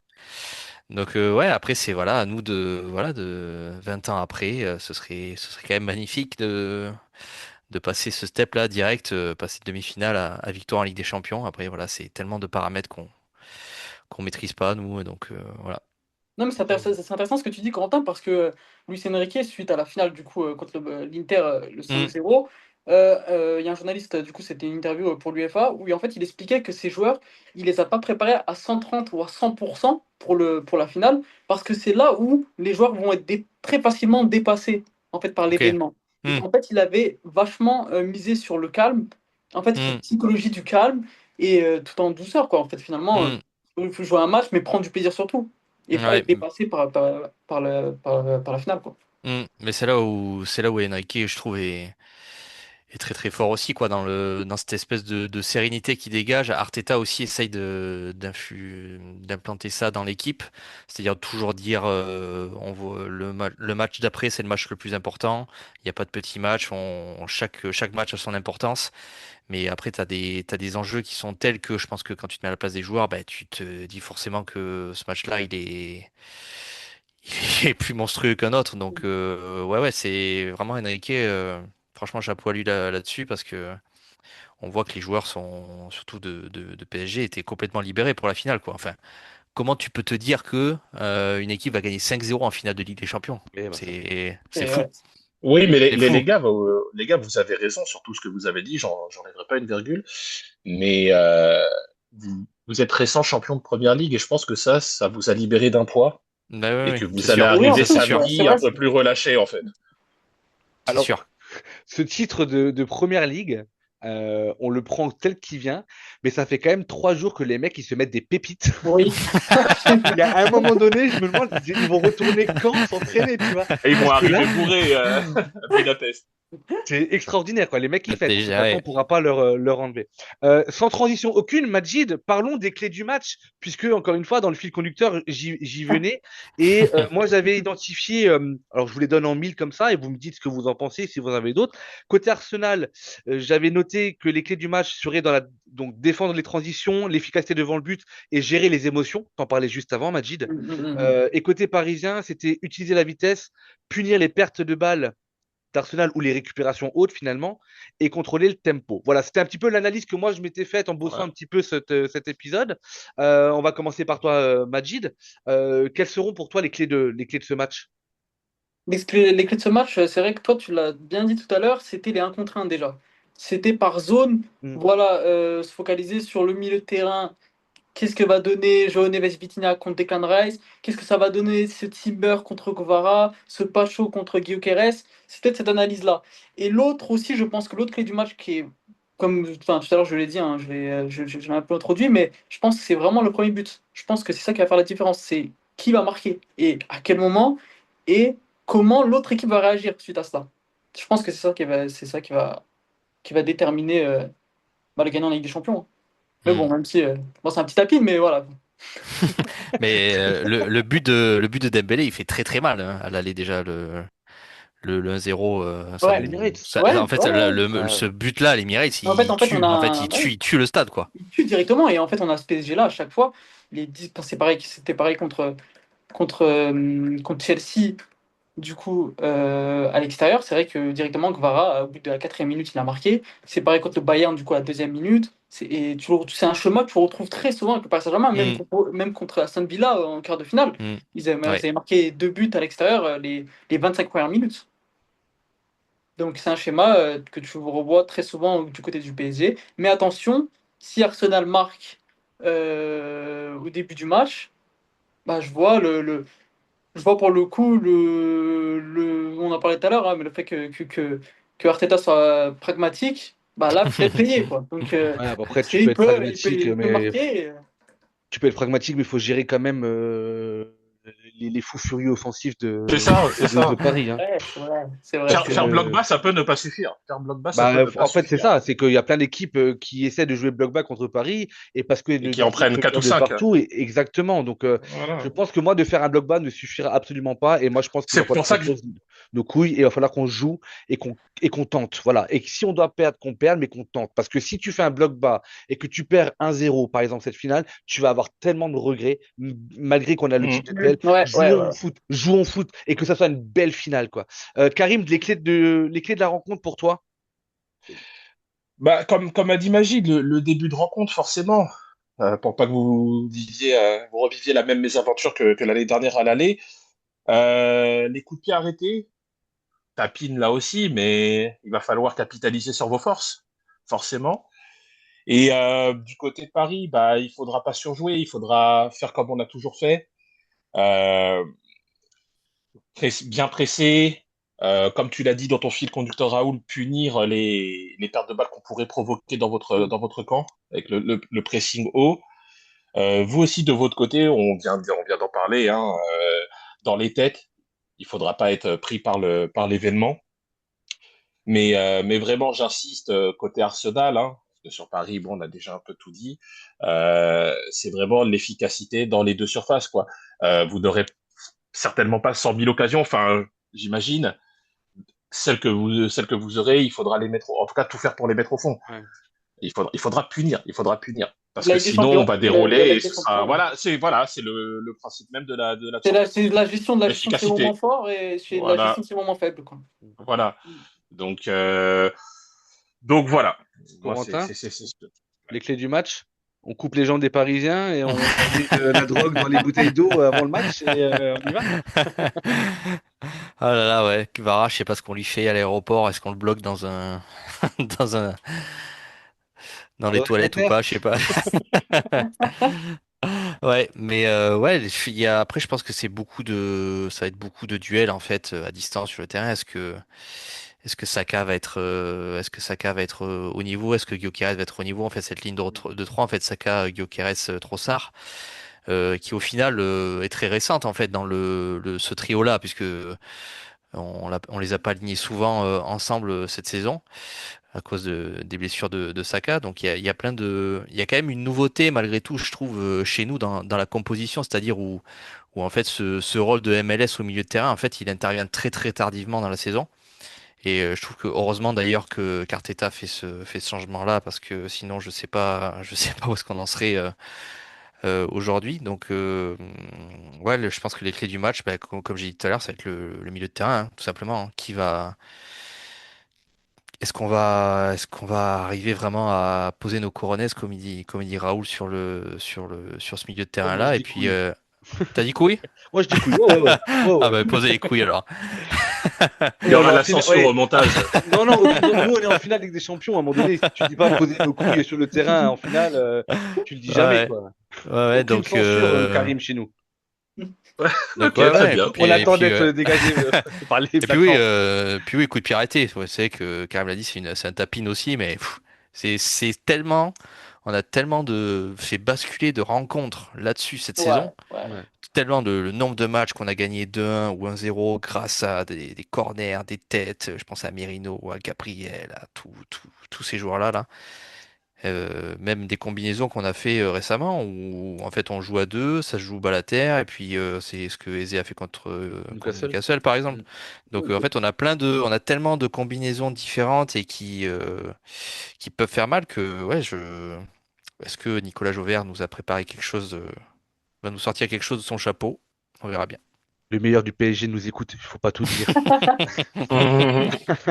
Messieurs, moi j'avais envie de vous partager peut-être une unpopular opinion, mais c'est un avis très personnel et que je suis assez sûr de moi et je voudrais juste savoir votre avis. Je pense que si, alors, avec des si, des suppositions, on fait plein de choses, mais je pense que Paris Saint-Germain en première ligue ne domine pas autant l'Europe qu'il ne le maîtrise. Je vous explique un truc tout con, quand il y a eu les demi-finales qui sont arrivées, les médias se sont amusés à regarder le nombre de minutes jouées par les joueurs. Les joueurs parisiens avaient 2 fois moins de temps de jeu que les joueurs d'Arsenal. Pour deux raisons. Alors, Mm. peut-être que est différent, mais moi, je pense simplement que le championnat de Ligue 1 permet aussi à Paris de faire tourner et sur des équipes moyennes. Enrique, En il fait, est capable. c'est équilibrer les minutes entre les joueurs en fait. C'est surtout Oui, oui, Voilà, ça en c'est fait. ça. pardon, c'est l'émotion. Mais voilà, alors Arteta avait le banc, il aurait pu aussi le faire. Mais je pense que, comme tu le disais, Majid, en première ligue, tu te plantes, tu perds. Tu vois, je veux dire, en Mm. championnat. Et quand tu joues la course à la première ligue, tu es quasiment obligé d'aligner quasiment systématiquement ton meilleur 11 à Ouais. un ou deux éléments près. Ce que Paris peut se permettre de ne pas faire en Ligue 1, sans dénigrer le championnat de Ligue 1. Et je pense que malgré la Coupe du Monde, parce que ça, j'ai toujours dit que votre calendrier depuis l'année dernière avec cette Coupe du Monde en plein cagnard, c'était une aberration pour les organismes, pour les joueurs Mm. parisiens. Mais moi, je pense que vous êtes vraiment une équipe qui est programmée pour que leurs meilleurs joueurs, ces meilleurs joueurs, soient au top à partir de mi-mars. Mais ce n'est que possible parce que tu peux faire tourner. Et encore une fois, si Paris était en première ligue, l'équipe ne pourrait pas se permettre de faire autant de Mm. rotation et je pense que tu arriverais beaucoup moins frais. Et la fraîcheur physique fait quand même énorme Oui. en fin de Mais, saison. mais, Je voudrais juste avoir votre avis si vous êtes d'accord sur le principe ou pas. Je minimise pas ce que Paris fait, qu'on soit bien d'accord, hein. Mm. Mm. Mais j'ai non, l'impression qu'à mais un moment donné, on joue presque pas sur le même pied d'égalité. Mais voilà, après, sur, sur- ouais, mais Raoul, sur le principe, ok. Mais est-ce que tu penses que la direction sportive parisienne aurait la même politique si on évoluait en première ligue? Est-ce qu'on serait parti sur un effectif aussi limité Ouais, en ça termes de aussi. nombre, encore une fois? C'est circonstanciel.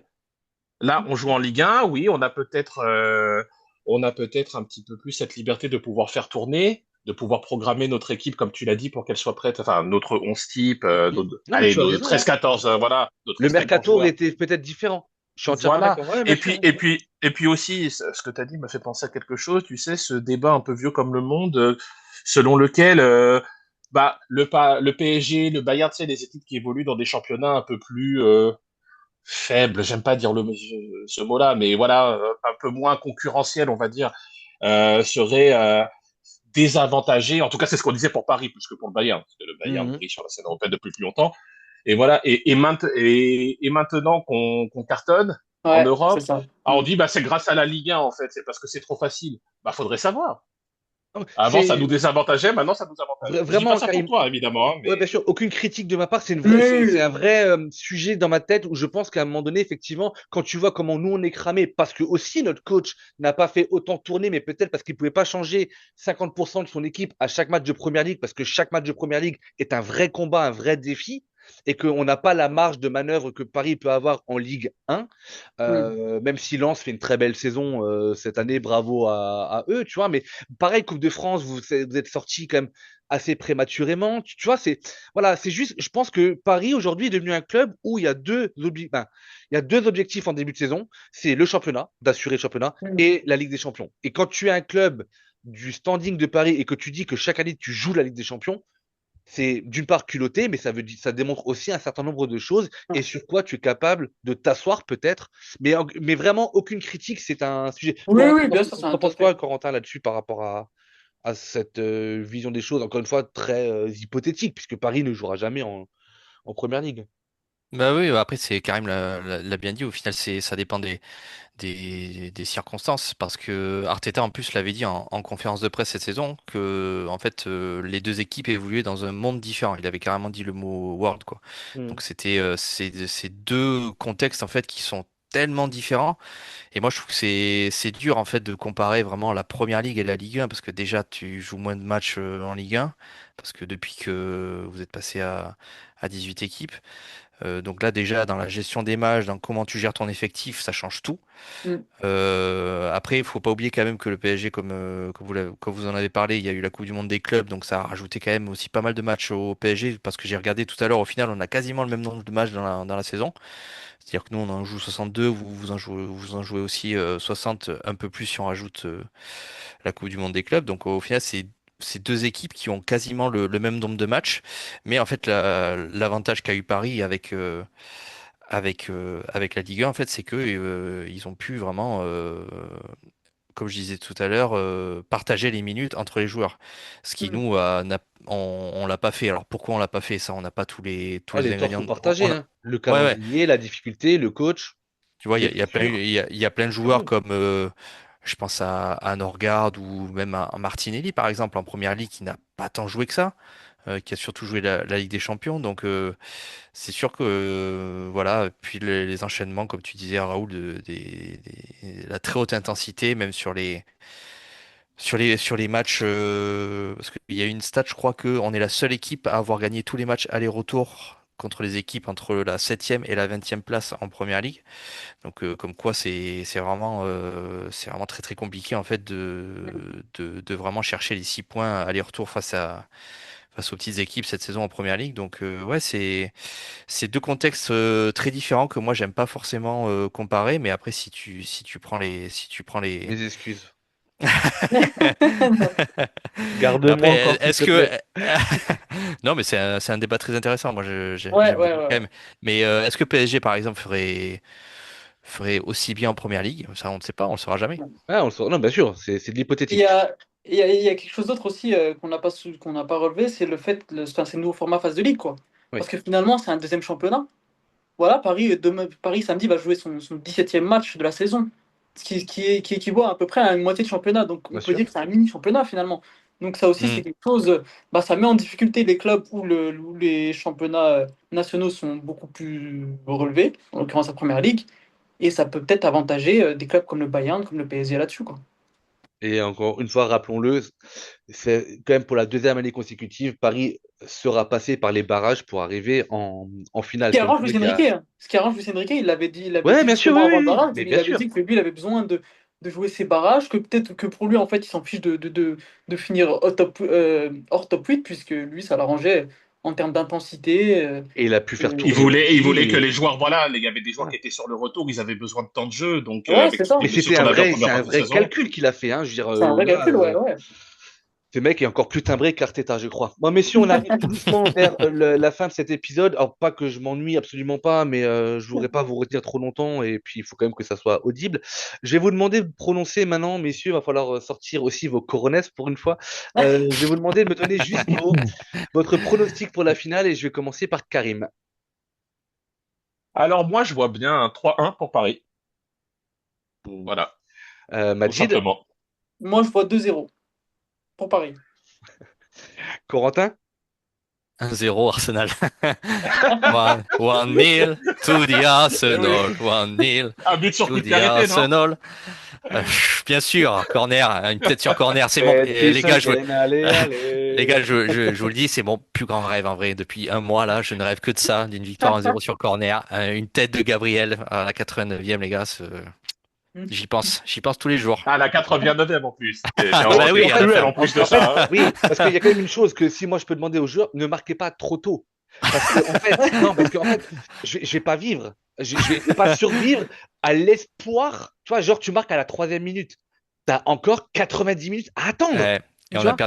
on a perdu tellement d'espérance de vie cette année, Ouais, mais moi, Raoul. j'ai, moi, Donc, j'ai fait un crédit on à a la banque vieilli, hein, on a en vieilli, espérance de vie. Hein, les on a gars, vieilli. euh, Et toi, Raoul? bah, moi, je suis l'animateur, donc je me prononce pas. Si, tu vas le dire. T'es obligé. Non, parce que non, Comment ça, tu bégayes? Tu oui, je bégayes. bégaye parce que j'ai un principe, c'est que déjà à l'époque, quand je jouais au loto sportif, je mettais jamais Metz perdant parce que je peux pas mettre une équipe que je supporte perdant. Voilà. Donc du Mm. coup, je peux pas me prononcer. Je vais Tu juste aurais perdu dire. beaucoup d'argent cette saison, Raoul, pardon. Oh putain, ouais, arrête, laisse tomber. Ah, laisse tomber. On a, voilà. Enfin bref, merci Karim. Non, mais je vais faire une réponse de Normand en disant que Paris est favori et que j'espère une victoire d'Arsenal, quelle que soit la manière, mais que très honnêtement, j'aimerais qu'on voit un beau match. Voilà, pronostic, je me mouille pas. Karim Majid, vous allez regarder où le match? Vous serez au parc ou pas? Non, non, non, on sera pas au parc, mais justement, on compte peut-être le voir ensemble. Bon, moi, à voir avec ma famille, etc. Mais voilà, de toute façon, ça va se faire voilà, sur Paris, je sais pas où, je ne sais pas comment, mais en tout cas, C'est je verrai ça, on avec est en vous. pourparlers en ce moment. On est en Ouais, pourparlers non, pour pour voir parler. comment ça va, on va Pour s'y parler prendre, ouais. entre vous, pour parler avec vos copines pour qu'elles vous libèrent le samedi soir et que vous Non, allez non, voir le entre nous, match. entre nous. Non, non, non, la première. Entre nous, entre nous. Corentin, bah nous on sait, hein, voilà, on sera à l'Emirates en espérant vivre Merci la une vie. grande Ah, merci la vie. génial, Ouais, génial. Incroyable, ouais, incroyable, incroyable. incroyable. Je peux pas raconter si mon employeur m'écoute, je peux pas raconter comment que j'ai eu les places, mais allez, je le dis, j'avais un téléphone, il était connecté 3 heures avant sur la vente et franchement un truc de dingue. J'ai eu 6 places. Wow, Ouais, incroyable. ouais, trop bien. On y va. On sera beaucoup de l'assaut à y être. Ouais. Et en fait, quoi qu'il arrive, honnêtement, et ça, je le dis pas. Vous avez passé un bon moment, ouais. Ouais, en fait, franchement, moi j'ai bloqué les dates pour Londres, on n'était pas encore champion et je voulais vivre la parade. Oui, Je me suis dit, on va être avec, champion et la avec son parade, ça sera le lendemain de la finale des champions. Donc, je vais à Londres, j'arrive la veille. Si je regarde un match dans un pub, ça me va très bien, etc. Et en fait, on s'est un petit peu tous motivés. On part en groupe. On a vu qu'il y avait cette possibilité-là. Il y avait 35 000 places pour l'Emirates. On s'est dit, franchement, on y va et franchement, grand bien nous fasse parce que tous les bars, ils sont sold out Ouais, autour ouais. du stade. Ça va être un truc de malade et on vivra, quoi qu'il arrive, cette fameuse parade où ils attendent plus de 2 millions de personnes et franchement, ça va être un vrai Mais Oh kiff, là là, c'est quel que incroyable. t'inquiète soit pas, le. Raoul, je viendrai vous consoler à la sortie de l'Eurostar quand vous reviendrez. Bah, parce qu'il faudra venir au Luxembourg parce que moi j'y vais en avion, Karim. Moi aussi. Ah, Le geste est très pardon. gentil. Je Le cœur t'enverrai, y est, le cœur y est. je t'enverrai les Parisiens qui rentrent avec l'Eurostar. Pour finir aussi également, Majid et Karim, juste vos impressions. Avez-vous été étonné par les images de joie que l'on a pu voir au moment où City faisait match nul contre Bournemouth Ouais. et que Arsenal était officiellement champion et de voir le nombre de personnes qui se sont réunies devant l'Emirates pour le dernier match alors qu'ils ne voyaient pas le match, c'est-à-dire plus des centaines de milliers de personnes. Est-ce que ça on parle de ça, mais il y a des images au Kenya, en Indonésie, il y a quelque chose d'assez fou que l'on voit. Ah oui, c'est incroyable. Est-ce que ça vous a surpris? Est-ce que vous avez déjà vu ça pour un autre club? Déjà vu ça, je sais pas, mais en tout cas, ça m'a beaucoup surpris. Et franchement, honnêtement, de mon côté, j'étais très content pour Arsenal en fait. Vraiment. Genre, Merci, Majid. j'ai comme pas vibré, mais ça m'a fait plaisir déjà de. On en avait marre de City, de Liverpool, on en avait marre. Et là, pour une fois que ce soit Arsenal, que la première ligue voilà, va à un club londonien comme ça, non, franchement, ça m'a vraiment trop fait plaisir. Et l'effervescence autour de ça aussi, c'est.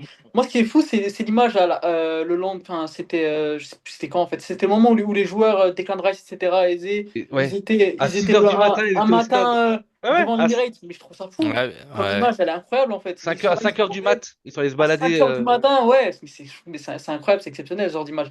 Et nous, malheureusement, c'est là où on voit la différence de traitement du football en fait. Parce que nous, vous en parlez tout à l'heure, hein, enfin, t'en parlais tout à l'heure, Raoul, voilà, il y aura peut-être 2 millions de personnes à la parade, tandis que nous, voilà, là, ça sera négocié pour essayer de fêter Apparemment, ces il y aura Ligues des rien au champ. Champions. Ouais. Ouais, oui, mais ça, c'est. Moi, je trouve ça fou en fait. Je trouve ça fou que Ouais, alors, de l'autre côté, t'as un côté où il y a la mairie qui est un petit peu. Ouais, c'est compliqué niveau sécurité, etc., etc. Et de l'autre côté, bah, t'as 2 millions de personnes qui vont être là au même endroit, au même moment. Enfin voilà, et je là, sais pas. je suis entièrement d'accord avec toi, mais pour aller à l'essentiel, c'est un problème de culture, c'est-à-dire que tu Oui, es sûr que s'il y c'est a, ça, tu c'est es ça. sûr que s'il y a fête en cas de victoire du PSG, malheureusement, pour les supporters du Paris Saint-Germain, il y aura des débiles qui vont aller faire des débordements. Et c'est Mhm. ça que, que la ville, je pense, veut éviter. Redoute, ouais. Sachant Ouais, qu'en plus de ça, le même samedi, il y a 3 gros concerts à Paris. C'est-à-dire ouais, que ouais, c'est vrai, oui, c'est c'est un vrai, truc, ça, c'est vrai. apparemment, c'est un truc de malade. Genre, je connais pas les artistes, je crois qu'il y a Aya Nakamura, mais je trouve ça débile. Oui, Enfin mais bref. pour le lendemain, s'il y a parade, enfin, s'il y a un Ouais, truc le oui, oui, lendemain, oui. quoi. Parce Ouais, je que comprends, bon. ouais. Alors que en Angleterre, c'est peut-être plus, entre guillemets, civilisé. Je veux dire, tu peux ramener ton gamin. Voilà. Et j'espère qu'on vous montrera ce que ça fait de faire une parade avec Ouais. 2 trophées. Hein. Mais, Voilà. mais, Après, mais Raoul, est-ce que tu oui, peux répondre à ma question? Ça veut dire que même si vous perdez la finale de la Ligue des Champions, il y a oui, quand même Ouais, il y a parade. oui, le parade, ouais. lendemain à 14 heures, quoi qu'il arrive, oui. Hmm. D'accord, très bien, Avec la merci. première ligue, du coup. Avec la Juste avec. première ligue, parce que, en fait, ça peut pas être décalé au jour d'après à cause de la Coupe du Monde. Ah, ok, ok, ok, ok.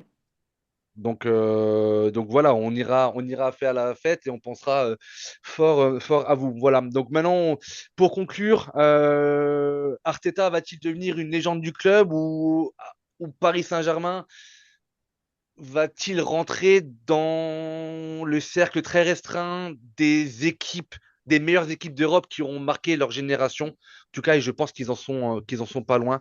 Je vous avais préparé un petit quiz, mais le temps nous manque. Juste comme ça, vite fait, allez, Majid, donne-moi un chiffre. Combien de clubs ont déjà fait 2 finales de suite depuis la nouvelle formule de la Ligue des Champions? C'est-à-dire avant, ça s'appelait la Coupe des clubs champions. Depuis Nouvelle quelle année, du formule coup? Ligue des Champions 93 avec la victoire 93. de l'OM.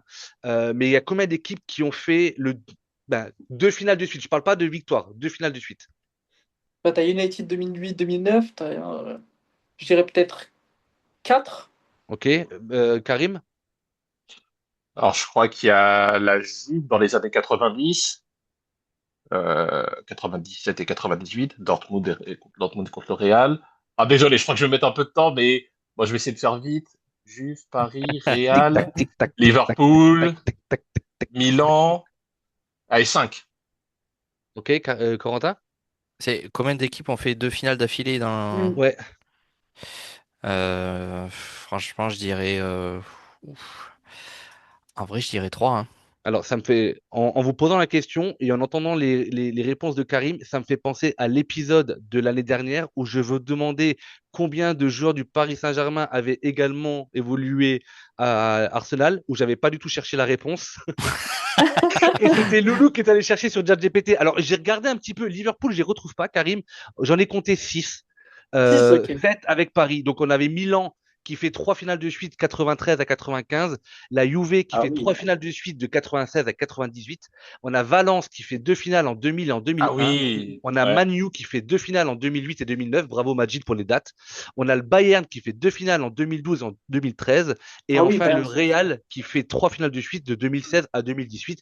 Et maintenant, Liverpool ne fait pas 2018-2019? Ils perdent non, en 2019. 2018. 2018, Et si, c'est. ils Ah, perdent contre le Real et 2019, ils gagnent contre Tottenham. C'est ça, oui, oui, tu oui, te oui, oui. calmes, tu te calmes, Oui, oui, Karim. c'est vrai, c'est vrai, oui, c'est J'ai vrai, c'est pas, vrai. j'ai pas travaillé, C'est vrai, pardon. c'est ça. Je peux aller je peux voir C'est ça. rapidement. Non, j'ai plus le truc, merde, j'ai plus. Alors on va dire que peut-être Liverpool. Ok. Non, mais non, il a raison, Karim. Ok, donc ça fera C'était 7. Tottenham-Liverpool et c'était 2018 Real-Liverpool. Ok, donc ça fera 7 et 8 avec Paris, puisque Paris l'a fait. Et dernière question, messieurs, combien d'équipes ont fait le back-to-back en Ligue des Champions depuis la nouvelle formule?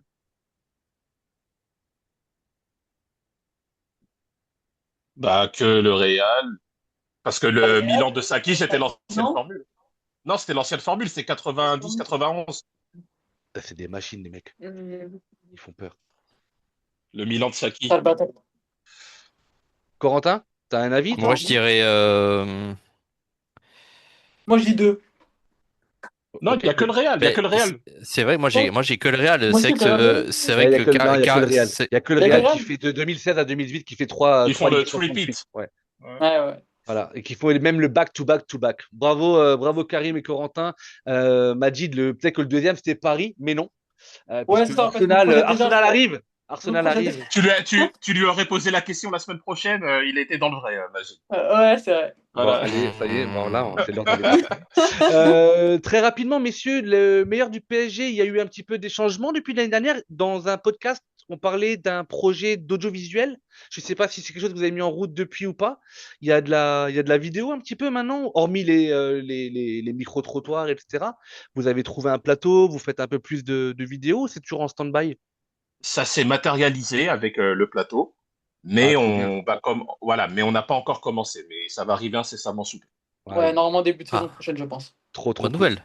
Bonne nouvelle, Ouais, ça. Cool. vraiment, ouais. Merci, On aura merci. notre petit studio comme ça, histoire de tourner des vidéos, des lives, pourquoi pas aussi. Non, Ah, franchement, c'est génial. cool. Bah, encore une fois, bravo pour ce que vous faites, les gars. Merci. Et Ah, voilà, Merci merci à à vous. vous, merci à vous. que le Vous êtes au meilleur top. gagne.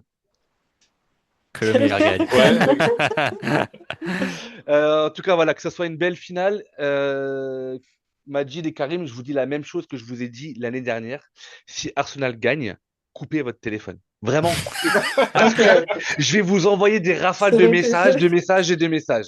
Voilà, je ferai autant si on perd, je vais couper mon téléphone, bien évidemment. Ok, voilà. En tout cas, je vous Et- souhaite tout le meilleur, pas pour samedi, mais pour pour la saison prochaine. de Je vous manière souhaite, générale. voilà, je vous souhaite de remporter une énième Ligue 1. Hein. Metz ne sera pas là pour vous mettre des bâtons dans les roues. Et Merci, nous puis, aussi, hein. Nous aussi, hein. Et pour le coup, moi, je vois vraiment Arsenal s'installer confortablement dans un fauteuil niveau bah, Premier League. c'est tout le mal qu'on Moi, peut je le vois, hein. nous Parce que souhaiter. la City, la transition Guardiola, c'est bon, voilà, petit aparté, hein, mais la transition Guardiola-Maresca, je vois Ah, pas de. À elle voir. peut être compliquée. En tout Ouais. cas, vraiment, merci pour votre présence. Merci J'ai à vous. un vrai kiff, vraiment. Si on pouvait se rencontrer tous les mois, j'adorerais. Non, merci, c'est bon. C'est toujours agréable de parler avec vous. Franchement, Ouais, c'est vraiment. Ben, cool, toujours sympa. franchement, voilà. Je sais qu'il y a d'autres supporters parisiens, ils sont un peu plus agressifs sur X en ce moment. Mais franchement, vous revenez quand vous voulez. Ouais, Longue vie au meilleur du PSG, ça vraiment. fait plaisir. Avec Ça fait plaisir. plaisir. Et Merci puis, beaucoup. que le meilleur gagne. Common Gunners, Merci. Merci. ciao, ciao. Just would like to finish by one simple word. I will miss you. Thank you all for being such an important part of my life, and hope to see you soon. Well done. Bye bye.